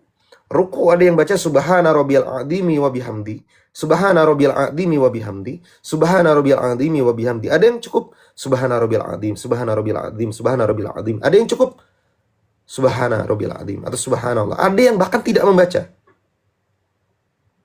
Nah, ini yang kemudian menjadi sebuah pertanyaan besar dalam kacamata historis. Lagi-lagi ya, kacamata historis ya. Kalau masalah iman saya percaya yang gini, Bang Fullpix saya mau baca yang ini karena guru saya mengajarkan ini, itu urusan masing-masing. Saya nggak mau campuri, termasuk si diri saya pribadi pun sholat. Tapi dalam kacamata historis ini cukup berat untuk dibuktikan mana yang otentik dengan benar-benar gerakannya Nabi. Oke. Ini menarik Bro Fullpix. Saya mulai masuk pelan-pelan ya. 446 orang, jangan lupa follow Bro Fullpix, follow juga akun Bang RK. Kita akan terus memberikan sebuah edukasi-edukasi baik dalam kekristenan maupun di dalam keislaman untuk membentuk sebuah bagan ya, sebuah fondasi ya, berbeda-beda tetapi tetap satu jua ya teman-teman ya. Kita tetap Indonesia meskipun berbeda agama, saling menghormati, saling menghargai. Kita akan membangun sebuah diskusi yang saling menghormati dan saling menghargai satu sama lain ya teman-teman ya. Digaskan, di follow Bang Fullpix, dan juga kalau ada gift-giftnya di gift ke Bang Fullpix ya. Nah sekarang Bang Fullpix, ada sebuah hadis yang diriwayatkan oleh Malik Ibn ya, Al-Huwairid ya kalau nggak salah ya, terdapat dalam Sahih Bukhari, di mana di situ berbunyi, "Sholatlah sebagaimana kalian melihat aku sholat." Betul. Apakah ini bisa kita tahu bahwa gerakan sholat Nabi itu bisa kita tahu dari sebuah pernyataan dalam hadis Al-Bukhari ini? Apakah ini sahih, ini doif, atau terputus, atau seperti apa? Kalau bicara pada nilai-nilai tradisi ilmu mustalah hadis, maka hadis itu sahih. Karena jalur sanadnya sampai kepada Nabi. Kalau kita ikut metodologi konvensional. Nah, yang jadi pertanyaan garis besar, siapa yang membuat sanad ini? Apakah benar-benar sanad ini terotentifikasi nyampe kepada Nabi? Loh, Bukhari yang sering saya bilang, mereka itu dibuat belakangan pasca wafatnya Nabi. Manuskrip tertuanya Bukhari itu ditemukan di abad berapa? 200 tahun pasca wafatnya Imam Bukhari. Imam Bukhari dengan jarak dengan Nabi juga cukup jauh, nggak ketemu mereka berdua. Artinya, ini rekonstruksinya yang perlu kita benarkan, yang perlu kita bedah. Klaim-klaim atas hadis itu yang perlu diluruskan. Apakah kemudian hadis Nabi itu benar-benar datang dari Nabi atau tidak? Makanya di buku saya ini sangat dibedah tuh. Bagaimana Sahih Bukhari mulai dikumpulkan. Saya sedikit bacakan ya. Saya sedikit bacakan.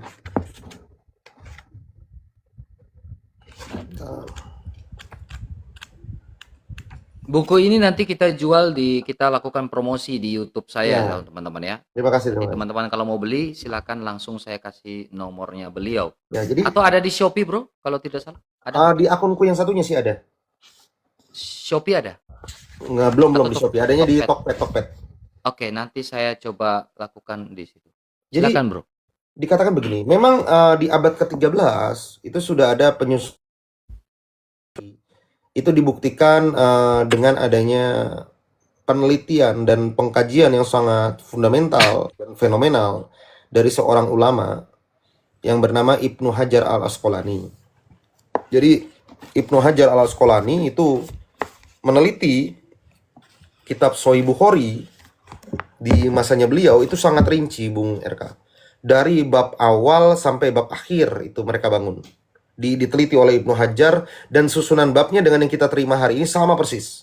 Sama persis, nggak ada beda. Ini menunjukkan bahwa memang Sahih Bukhari itu sudah ada, dan kenapa saya percaya dengan pengetahuan atau bahwa ini terlepas ya dari kajian Ibnu Hajar ini benar atau salah terhadap isi daripada penafsirannya. Tetapi bahwa Ibnu Hajar meneliti dari bab awal sampai bab akhir. Itu kenapa saya percaya Ibnu Hajar, karena ada autografnya. Bukan karena nama Ibnu Hajarnya, tetapi karena ada autograf tulisannya Ibnu Hajar yang meneliti tentang Sahih Bukhari, sehingga kita bisa terima. Ini cara meneliti secara historis. Jadi historis itu tidak menerima kebenaran itu karena siapa yang mengatakan, tapi karena buktinya. Gitu. Yang jelas adalah Sahih Bukhari baru ditemukan belakangan dan disusun rapi pada tahun 1893. Ini saya ambil referensi ya. Sultan Utsmaniyah, yaitu Abdul Al-Hamid II, yang wafat pada tahun 1918, mengeluarkan dekrit kekaisaran kepada penerbit di Kairo, yaitu Al-Matba'ah Al-Amiriyah, untuk mencetak edisi kritis dari Sahih Bukhari. Nah, dekrit ini menggunakan berbagai manuskrip berharga, khususnya salinan sekunder. Bayangkan teman-teman, salinan sekunder dari Al-Yunaniyah. Proyek ini selesai pada tahun 1895 dan edisi pertama karya tersebut diterbitkan dalam 9 jilid. Sebuah komite yang terdiri dari 16 ulama Al-Azhar di bawah naungan Grand Syekh Al-Azhar Hasuna Al-Nawawi kemudian ditugaskan untuk meninjau karya tersebut. Tampaknya para ulama Al-Azhar telah menyelesaikan berbagai besar pekerjaan penyuntingan kitab Sahih Bukhari sebelum dekrit Abdullah.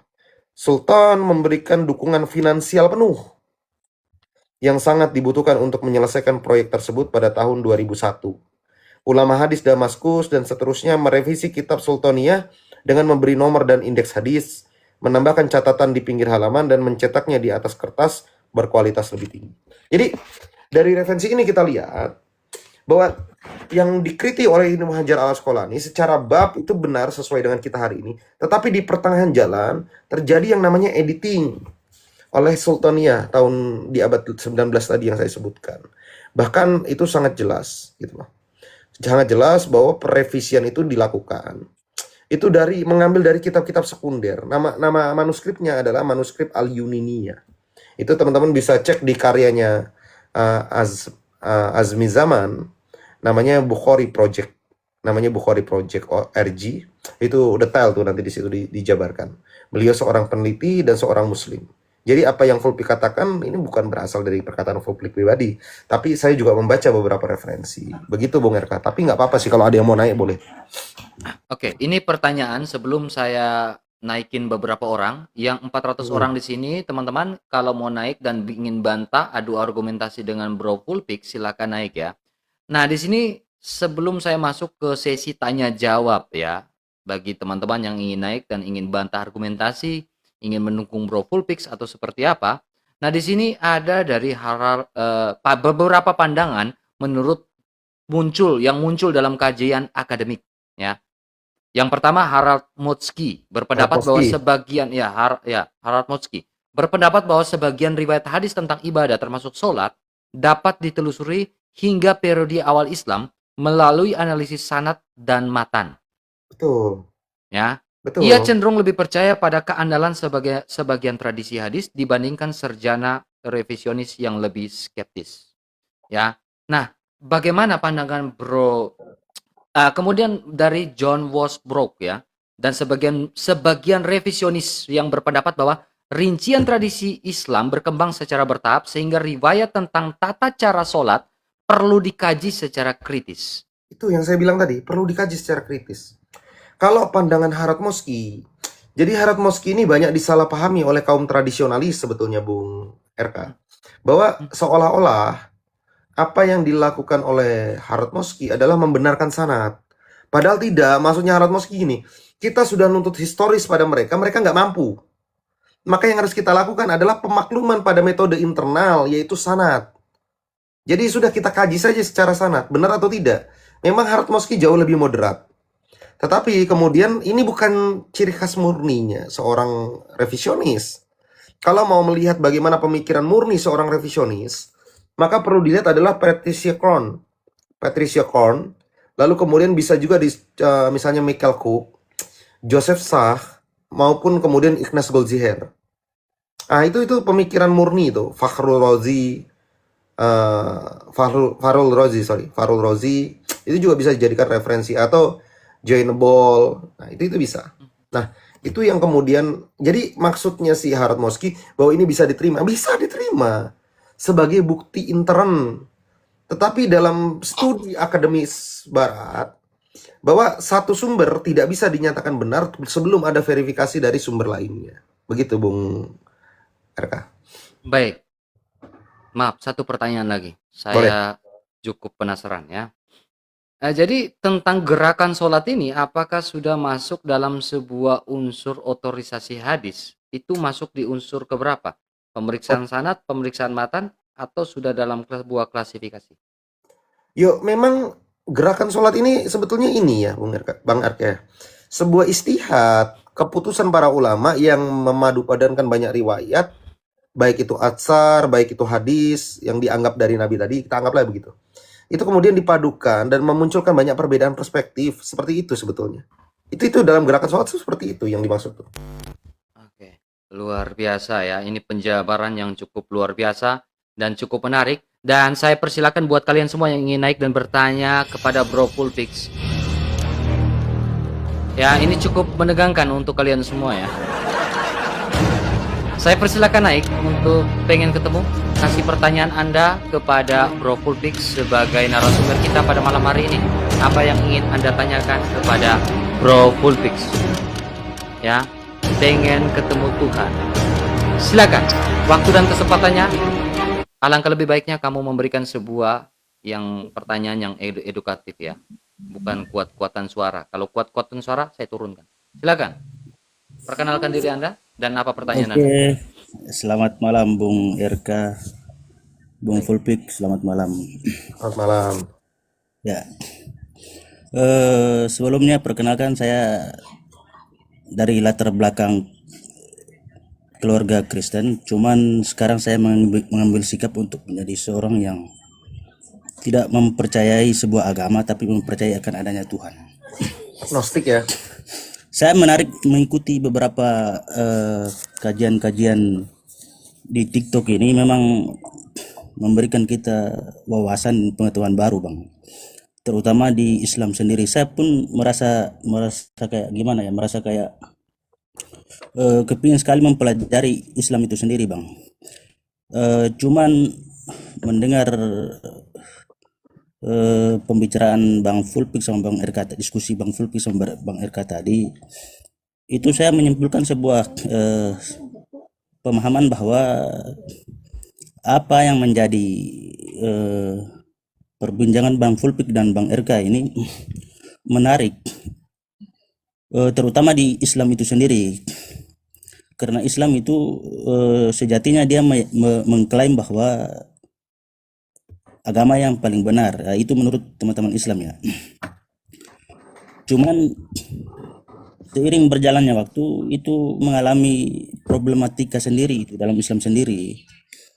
Nah, bagaimana tanggapan Bang Fulpik menjamin bahwa seandainya saya mengambil keputusan untuk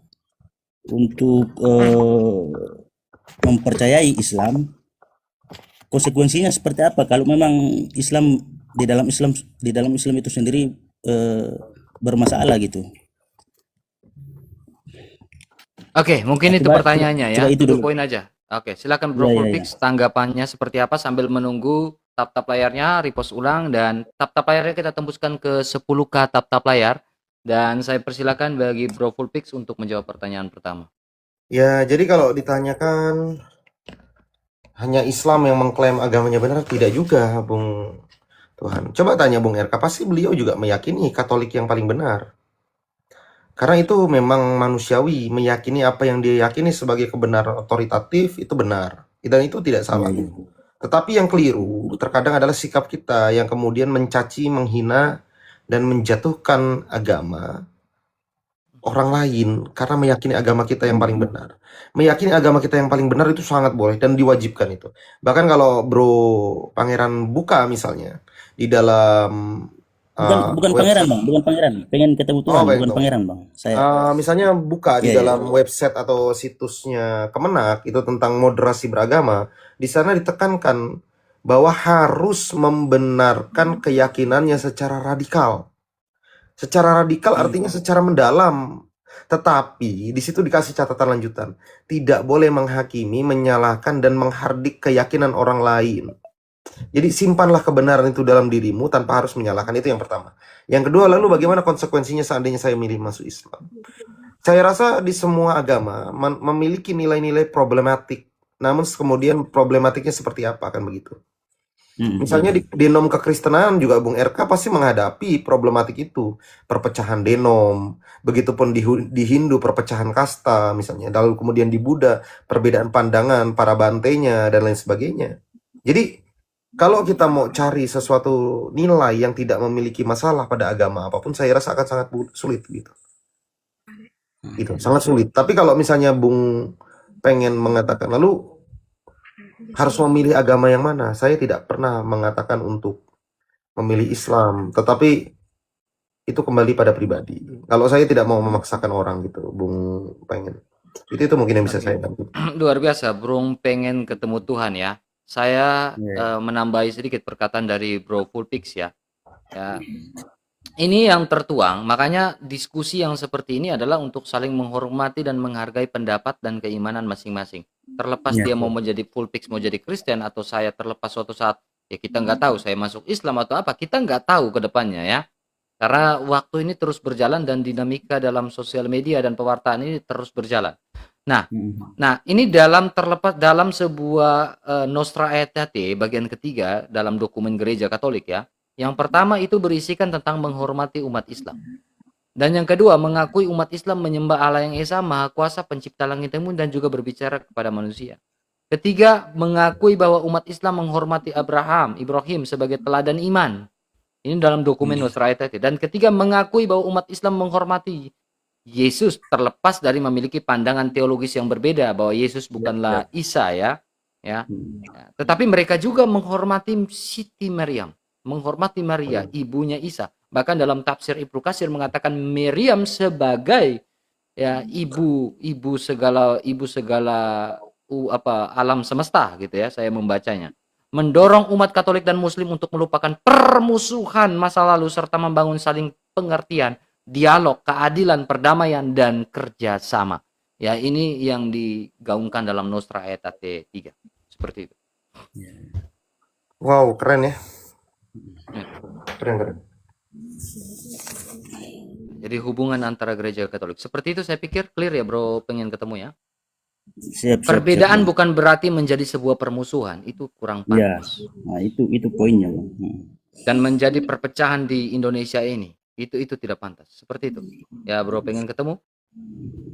Siap, Bang. Oke. Baik. God bless you bro. Saya Oke. persilakan untuk tamu keduanya. Tamu keduanya saya naikin Bro Dance. Silakan Dance. Saya harap Bro Dance ini ya. Waduh, saudara saya ini. Wah, ini juga nih. Silakan Bro Dance. Siapa tahu bisa buka kamera dan memberikan nilai diskusi pada malam hari ini. Silakan. Halo, assalamualaikum. Kumaha Damang? Alhamdulillah, Bro Pulpik, Bang RK, luar biasa edukasi malam ini, keren sekali. Yang barusan dipaparkan nama Bang RK juga, wah agak ngelag ya, keren banget tuh. Keren itu. Iya betul. Ya sangat mengapresiasi lah untuk Komal Bang RK dan Brother Pulpik dari Bogor malam ini yang mengedukasi dari dua perspektif agama yang mungkin secara keyakinan kayaknya kadang-kadang ada aja perbedaan yang mungkin terlalu dibawa menjadi hujatan. Tapi juga kita juga nggak bisa ya istilah kata mengarahkan apa yang menjadi kebiasaan mereka. Cuma mungkin saya berharap juga ya dari Komal yang luar biasa, Bang RK dan Bro Fulfik ini bisa terus mengedukasi sehingga ya paradigma dalam beragamanya khususnya dalam mungkin bidang kayak sosialnya, kemanusiaannya, kebersamaannya ya semakin banyaklah istilah kata orang-orang yang tidak terlalu mengarah kepada hujatan-hujatan. Nah, mungkin ada agenda kah yang istilah kata akan terus dibikin jadi Komal seperti ini agar istilahnya semakin banyak dan mungkin ditiru juga dicontoh buat teman-teman yang lain gitu. Buat Bro Pulpik dan Bang RK. Itu aja dulu, terima kasih sebelumnya udah memberikan waktu saya untuk Kirain mau bantah Bro Fulfix gitu. Nanti di WA aja kalau itu. Di WA aja. Terima kasih Bro Dance. Ya, Bro Dance, thank you. Siap, sama-sama. Sampurasun. Luar biasa ya teman-teman ya. Saya memberikan kesempatan lagi untuk kalian semua. Bro Fulfix, habis ini bisa kirim foto-foto buku-bukunya. Dan kemudian saya minta nomor rekening karena ini termasuk saya punya project juga untuk di TikTok ya. Ya untuk rokok, untuk rokok ya. Jangan untuk rokok, saya nggak ngerokok masalahnya. Bahasa gaulnya untuk rokok ya. Oke, ya, siap. Seperti itu ya. Thank you. Karena saya kan akan upload di YouTube juga ya. Jadi kesempatan yang cukup menarik di live kita ya teman-teman ya. Silakan untuk penanya berikutnya yang ingin naik dan berdiskusi dengan Bro Fulfix yang ingin bertanya terkait dengan materi yang dibawakan tentang ini. Atau mungkin Bro Fulfix ingin menanyakan sesuatu yang lebih dalam lagi atau memberikan penjelasan yang lebih menggigit lagi sebelum kita. Oh ya, thank you. Teman-teman bantu tap layarnya dan juga share-nya. Terima kasih Kak Elizabeth ya. Ini pemahaman Silakan. Jadi mungkin ada kontroversi yang cukup menggigit yang Bro Fulfix bisa sampaikan. Saya gini, saya cukup menanggapi tadi lupa saya mau menanggapi. Gini. Saya cukup mengapresiasi Komal ini. Terima kasih banyak Bang RK. Dan kemudian bahwa kemudian ada di bawah, kenapa nggak tanya Bang RK? Karena memang temanya nggak begitu. Temanya tadi memang saya bilang ke Bang RK jadi moderator ya, yang memberikan pantikan-pantikan pertanyaan biar saya yang menjelaskan. Memang itu request saya di WA. Yang ketiga, bahwa saya nggak tahu menahu bahwa kemudian nanti ke depannya akan terus atau tidak, tapi kalau teman-teman berharap ini akan terus berjalan, ini kan akan jadi sebuah ranah yang baik untuk kita belajar. Dan saya kalau untuk bertanya tentang kekatolikan, jujur, seriously, saya cukup gagap dan awam tentang agama orang lain. Karena memang studi fokus saya pada agama saya sendiri. Kasarnya begini, Quran ini saya belum hafal. Saya belum menjadi seorang qori yang bacaannya bisa melengking-lengking gitu kan. Lalu untuk apa saya mempelajari Alkitab yang jauh lebih tebel? Capek betul pikiran saya ini kayaknya. Tebel sekali. Alkitab itu berapa ya? Berapa ayat ya totalnya? Dari Kejadian sampai Wahyu. Nah, itu berapa ayat tuh? Kalau dihitung Belum. itu. Wah, kalau ayat ini banyak sekali ya. Berapa ayat dalam Alkitab? Ini belum Coba. termasuk Deuterokanonika ya. Nah, itu coba kan. Nah, makanya saya tidak mau berpolemik, teman-teman. Tapi kalau tentang Islam, maka saya akan Perjanjian jawab. lama itu ada 23.145 ayat. Perjanjian baru ada 7.957 ayat. Jadi totalnya sekitar 31.102 ayat. Ya, ini kita perjanjian lama, belum termasuk Deuterokanonika nih. 36.000 tuh kata Mega di bawah. Ya, kalau tanpa Deuterokanonika bisa sampai 36.000, Nah, mau itu. masuk 40.000 ayat. Hampir 40.000 ayat, sedangkan saya yang 6.000 lebih saja belum hafal, guys. Terus apa atensi saya? Karena saya bukan tipikal yang teriak-teriak pakai soundcard untuk mencaci agama orang, bukan karakter saya. Dan dari tadi pun kan saya nggak melontarkan kata-kata hinaan, maka saya selalu bilang menurut yang saya pahami, yang saya baca. Jadi buat teman-teman Islam jangan dianggap saya mereduksi iman. Sampai detik ini saya masih Islam. Gitu loh. Sampai detik ini saya masih Islam. Nanti insya Allah gitu. Kalau saya sudah nggak kelewat, saya juga sholat tahajud. Saya sholat duha, gitu loh. Saya melaksanakan sholat. Puasa Senin Kamis juga, walaupun nggak puasa Daud ya, tapi Senin Kamis juga puasa. Jadi maksud saya begini, Bung RK, jangan dipandang bahwa diskusi-diskusi sedemikian ini adalah untuk kebencian, adalah untuk kemudian menggugat atau mencaci maki. Tidak. Tujuan kami adalah untuk mengedukasi, untuk membuka wawasan berpikir bahwa ada sudut pandang yang berbeda dalam internal Islam, bahwa ada perspektif yang berbeda dalam mengkaji keislaman. Dan itu saya rasa Islam sangat membuka ruang itu. Makanya di dalam ayat Quran itu banyak sekali afala takilun, afala tafakkaru dan lain sebagainya. Jadi kalau ada yang mau nanya lagi silakanlah. Jadi cukup itu materi sementara. Nanti kalau ada yang mau bisa dikembangkan, kita kembangkan sambil ngobrol santai. Baik, ini saya pikir materi ini cukup ya. Nanti kalau ada yang belum nonton dari awal, teman-teman bisa langsung saja ke YouTube saya, Bang RK Menjawab. Saya akan upload ini di besok hari ya. Besok pagi saya akan upload, teman-teman bisa nonton di situ untuk menambah pemahaman ya. Karena ini sangat-sangat edukatif dengan pertanyaan-pertanyaan dan penjelasan yang disampaikan oleh seorang Pulpix ya, sebagai narasumber yang cukup menarik ya teman-teman ya. Dan ini ya teman-teman di Muslim ini banyak yang marah-marah gitu loh. Edukasi atau mencari cuan jual agama. Loh, kalau memang tiba-tiba ada yang nge-give saya singa, paus, atau nanti minta rekening saya dari teman-teman Katolik, ya kan nggak bisa ditolak. Jadi teman-teman jangan bilang gitu. Nanti bener-bener ada yang transfer saya, repot gitu loh. Nanti teman-teman juga yang iri dong. Janganlah. Kita ini kan gini ya teman-teman ya. Dalam arti bukan transfer, kita menghargai keakademisan seseorang. Ya, menghormati keakademisan seseorang. Karena gini, kalau dalam dunia birokrasi ini namanya lumsum. Lumsum itu ada yang namanya uang duduk ya, lumsum ya. Jadi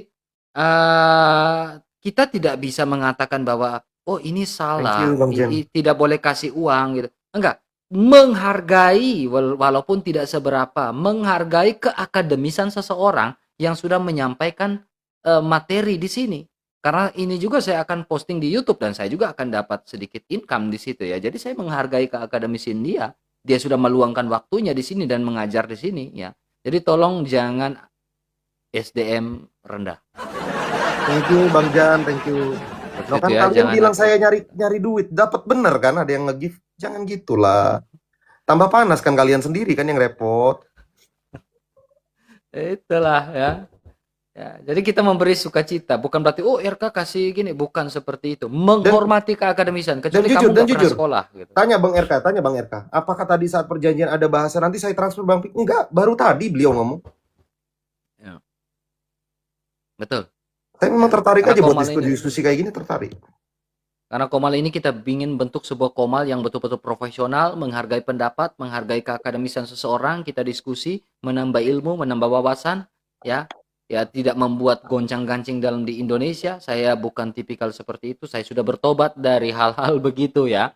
Tidak lagi mau berdebat seperti dulu dengan Islam, saya tidak mau ya. Saya menghormati ya di situ. Jangan bilang RK udah dapat hidayah gitu. Kalau hidayahnya Nanti hidayah damai kan bagus kan? ya, jangan sampai Bro Fulpix yang dapat hidayah gitu kan, tiba-tiba Bang RK saya mau masuk Katolik gitu kan. Nah, Canda ya teman-teman ya. akan asik agama itu kalau dibikin santai asik loh. Enggak, saya bingung Ya. kadang orang bahas agama tapi gini. Saya ini berdakwah memperjuangkan agama A, agama B, tapi sambil mencaci siapa yang mau dengar coba? Betul. Kita kasih kesempatan satu pertanyaan dari seseorang. Setelah ini kita end live dan saya mau berhubungan komunikasi dengan Bro Fulpix setelah ini ya. Terkait buku-buku yang juga mungkin saya akan bantu untuk afiliatkan di thank YouTube you, Bang saya. Jan. Luar biasa Bang Jan. Gaskan. Thank you. Puji Tuhan, kalau dalam bahasa itu jazakallah khair. Syukron ya. Nah, Oke, silakan Bro Blaster. Blaster. Ya, Islam atau Kristen?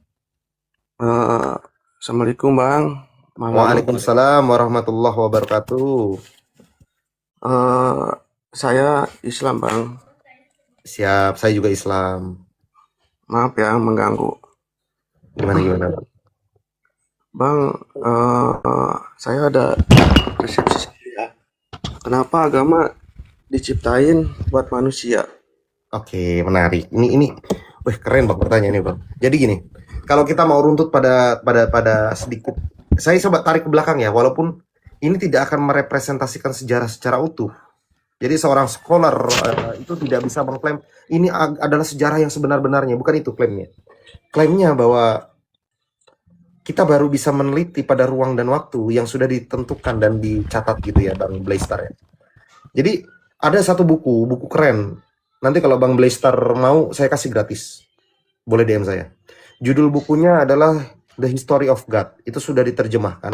Karyanya Karen Armstrong, seorang Katolik dia pada mula-mula. Itu judul bukunya adalah Sejarah Tuhan. Jadi dia mencatat sebuah catatan dari dia mengutip pendapat dari seorang sejarawan namanya William. Ya, namanya William. Itu dicatat sama beliau bahwa pada awalnya konsep tentang ketuhanan itu diawali dari suku-suku Afrika, Bang Blaster. Karena kan Afrika ini adalah peradaban tertua yang bisa kita teliti. Walaupun ada peradaban yang lebih tua lagi, tapi kita nggak bisa menjangkau pada penelitian itu. Tangkap ya, Bang Blaster ya. Nah, di suku Afrika itu memiliki keterbatasan pada pola pikir.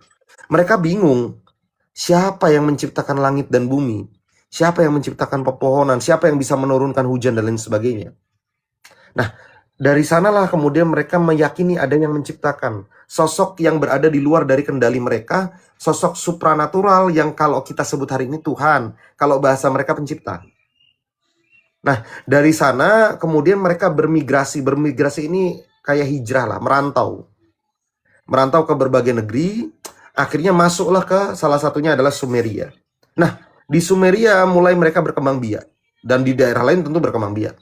Nah, di daerah-daerah inilah kemudian ketika mereka berkembang biak, muncul pemahaman bahwa loh, kalau Tuhan ini terlalu jauh tidak bisa kita jangkau, maka kita butuh manifestasinya.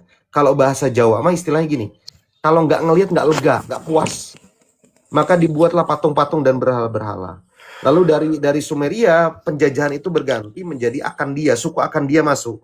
Mengenalkan istilah para dewa-dewi pada masa itu, lalu kemudian perkembangan dewa-dewa, pertarungan dan lain sebagainya. Saya ada bukunya keren tuh, nanti saya kirim ke Bung Erka. Habis itu lalu berganti ke Babilonia. Lalu, nah makanya pada masa itu transmisi tentang objek Tuhan itu selalu berubah. Sudut pandang manusia itu selalu berubah tentang ketuhanan. Artinya dalam kacamata revisionis, termasuk Karen Armstrong memandang bahwa konsep Tuhan itu bukan Tuhan, tetapi konsep kita menggambarkan suatu entitas ketuhanan itu dipengaruhi oleh faktor-faktor sosial dan kemampuan kita berpikir. Nah, sedangkan kemampuan kita untuk berpikir itu dipengaruhi oleh banyak faktor. Faktor sosial, ekonomi, politik, budaya, kepentingan, dan lain sebagainya. Jadi, kalau ditanya kenapa agama diciptakan, itu diciptakan itu sebetulnya adalah bahasa yang keren. Adalah bahwa kemudian agama itu lahir atas kebutuhan manusia terhadap sosok entitas untuk menyandarkan dirinya pada saat mengalami nilai-nilai kegagalan. Begitu Bung Blaster. Iya bang, kenapa gitu? Kan dunia itu kan bukan manusia aja ya, ada hewan. Betul. Kenapa agama itu diciptakan buat manusia gitu bang? Iya, kita nggak Semua tahu agama ya. ya, semua agama intinya. Kita nggak masuk ya Bang Blaster. Kita nggak tahu psikologi binatang. Keyakinan atau kelompok agama kita nggak tahu. Itu jujur saya Iya, nggak tahu tuh. iya karena menurut saya itu manusia itu lebih kejam loh bang. Makanya agama diturunin dari agama Hindu, agama Logis, Islam. logis. Kalau kita mau Iya, canda-candaan, manusia itu psikopat. Mau makan aja harus dipotong-potong. Kalau singa kan nggak langsung caplok. iya benar. Kita Seperti potong-potong dulu contoh tuh ya bang bagian ya, paha, dada, segala iya, macam. itu lebih bahaya. Tapi baiknya baik sekali, bahaya sekali gitu bang. Contohnya Betul. kalau nggak ada agama kita nggak nyuri gitu. Paling kan kalau hewan nyuri pohon pisang, paling pohon pisangnya aja. Tapi kalau manusia itu nyuri seperti TV, motor Iya, jadi gitu, gini, nyuri di sebetulnya rumah kalau sambil bicara dibunuh moral, gitu yang punyanya.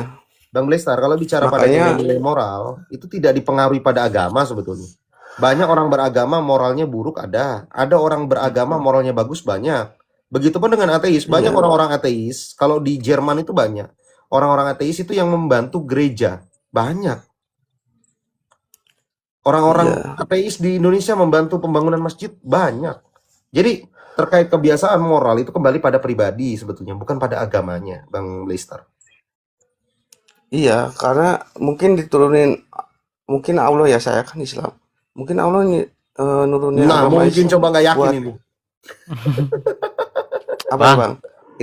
Ini filsafat bang. siapa tahu Bang, udah mungkin ini bisa mau Ngeri-ngeri OTW ke sedap nih. Katolik nih Bang. Saya bisa tangkap nih Bang ya. Jadi di sini jangan bicara mungkin, karena saya bisa tangkap Abang dan masuk ke Kristen ini Bang. Canda Bang. Cukup nggak ya? Saya Bagus rasa bang ya, ya, karena nggak. pertanyaannya nggak mengena pada materi sebetulnya. Ya, kita Iya, tidak fokus pada iya materi. sih. Jadi kita tidak lari Mungkin, pada materi ya. Mungkin seperti itu ya Bang ya. iya. Mungkin beda ya Oke, materinya ya. oke. Beda, tapi nggak Ya, apa-apa, bagus. beda-beda. Siap. Seperti itu. Boleh Oke, Bang lanjut Blaster, apa enggak bang? mau bertanya apa? Pertanyaan kedua saya kasih. Eh, soal berdamai ya bang. Tadi saya lihat di Komal Abang berdua itu enak adem gitu lihatnya. Karena mungkin nggak ada perdebatan. Nah, saya mau tanya Ya, bang. kita saling menghargai satu sama lain. Iya, Seperti itu. mantap. Ya, mungkin seperti itu Bang. Iya Supaya sih. tidak panjang kali lebar karena waktu di YouTube pun Oh harus saya iya, persempit. Ya, seperti itu, Bang Blaster. Iya bang. Ya, makasih Bang. Makasih ya Ya, buat Komal. oke. God thank bless you Bang. you. Ya, oke. Saya kasih closing statement untuk Bang Fulpix sebelum saya mengakhiri live ini. Silakan, Bang Fulpix. Jadi, oke, jadi intinya begini. Dalam bahasa menggugat, kembali saya kutip dari buku saya sendiri, bahwa menggugat ini bukan berarti mencaci, memaki, menyalahkan, tidak. Tetapi berusaha menghadirkan pertanyaan-pertanyaan kritis untuk membangun iman yang jauh lebih kokoh. Jadi kehadiran kami sebagai revisionis muslim itu bukan untuk menggugat iman teman-teman Islam, tetapi untuk membiasakan posisi mana kebenaran yang sifatnya teologis, mana yang historis, untuk tidak lebih mudah mengklaim bahwa ini benar pasti ini salah. Tidak. Tapi kita lakukan apa-apa itu pada ranah penelitian. Kita teliti dulu, ini benar atau ini salah. Jangan langsung mengklaim. Karena kita kan nggak mau dikatakan orang yang NPD secara ritual, atau orang-orang NPD dalam beragama. Yaitu apa? Orang narcissistic personality disorder. Selalu menganggap dirinya yang paling mutlak, kebenaran ada pada dirinya. Oh, apakah Bang Fulip meyakini? Tidak. Dari awal saya selalu bilang tidak ada kebenaran mutlak. yang mutlak itu hanya kebenaran Tuhan, dan kita tidak tahu representasi Tuhan itu ke dunia ini kepada siapa. Kalau dalam keyakinan saya sebagai seorang revisionis, saya meyakini Islam benar, iya, tetapi kebenaran Islam ini dibawa oleh siapa pasca wafatnya Nabi? Nanti dulu. Karena terjadi banyak bias di dalamnya. Dan ini yang perlu kita teliti. Jadi tujuan buku saya dibuat, tujuan saya bersuara, bukan menggugat iman Islam, tapi untuk menempatkan Al-Quran sebagai otoritas tertinggi dan tidak disamaratakan dengan karya-karya manusia. Itu poinnya. Nanti next time mungkin kita bisa diskusi lebih lanjut. Kalau ada salah katanya saya mohon maaf. Sesungguhnya kebenaran itu datang dari Tuhan dan kesalahan datang dari saya pribadi. Akhirul kalam, billahi fisabilil haq. Assalamualaikum warahmatullahi wabarakatuh. Waalaikum. Oke. Terima kasih untuk Bro Fullpix ya. Cukup luar biasa. Pernyataan Bro Fullpix, statement Bro Fullpix yang cukup menarik, dan saya juga mengutip sebuah pernyataan dari seorang misionaris dari George Kirchberg dalam bukunya Allah Menggugat ya. Kita mesti mengindahkan gugatan Allah itu dan angkat bicara menyuarakan gugatan tersebut. Tugas kita bukan menjinakkan kabar Allah hingga ia tidak menyakiti lagi, melainkan untuk diperdengarkan secara jelas dan secara tajam. Saya pun mengatakan bahwa saya bisa mengatakan Katolik itu benar, tetapi kerahiman Allah itu juga besar untuk umat manusia dan tidak bisa dijangkau oleh akal manusia. Kerahiman Allah itu untuk seluruh makhluk, ya kita tidak tahu hak prerogatif Allah, kasih Allah itu tidak bisa diselami oleh manusia, itu tidak bisa. Ya, tidak bisa. Manusia boleh berpikir dan mengandai-andai tentang ketuhanan, tentang kealahan, tetapi dalamnya kasih Allah itu tidak bisa diselami oleh akal manusia. Itu pernyataan dari saya ya. Seperti itu ya teman-teman ya. Mungkin Bro Fullpix bisa DM saya, kirim foto-foto yang buku-buku yang tadi supaya saya bisa lakukan affiliate juga di YouTube, dan juga minta tolong juga Bro Fullpix untuk reknya, karena saya menghormati dan menghargai keakademisan seseorangnya. Oke, saya turunkan Bro Fullpix ya. Terima kasih banyak atas waktunya semuanya, dan kesempatannya. salam toleransi, sehat selalu. Shalom. Terima kasih. Langsung dikirim ya Bro Fullpix ya? Siap. Oke. Jadi seperti itu poin-poinnya ya. Dan malam hari ini cukup menarik perdiskusian dan dialog kita malam hari ini, karena saya menghargai dan saya juga jujur saya mencari konten juga yang edukasi, karena untuk pengguna sosial media TikTok ini berbeda dengan cara berpikirnya, berbeda dengan pengguna sosial media yang ada di YouTube. Itu dua konteks yang berbeda. Kalau pengguna sosial media yang ada di YouTube itu mengedepankan edukasi, keakademisan, dan mereka sangat tertarik hal itu. Tetapi berbeda dengan pengguna sosial media yang ada di TikTok ya, karena di pengguna sosial media yang ada di TikTok ini hanya berpikir rame-rame, ribut-ribut. Nah disitulah ada view-nya cukup drastis ya. Tetapi bisa kita melakukan itu teman-teman. Tetapi saya berpikir bahwa saya tidak mau melakukan itu, karena saya mau mengedepankan yang namanya kerukunan umat beragama yang ada di Indonesia. Debat boleh debat, tetapi beda pendapat boleh beda pendapat, beda agama boleh beda agama, beda teologis boleh beda teologis, tetapi jangan sampai kita saling bermusuhan satu sama lain. Ya, tetap junjung tinggi nilai toleransi, ya, junjung tinggi Bhinneka Tunggal Ika, berbeda-beda tetapi tetap satu jua. Itu yang menjadi sebuah hal yang sangat penting.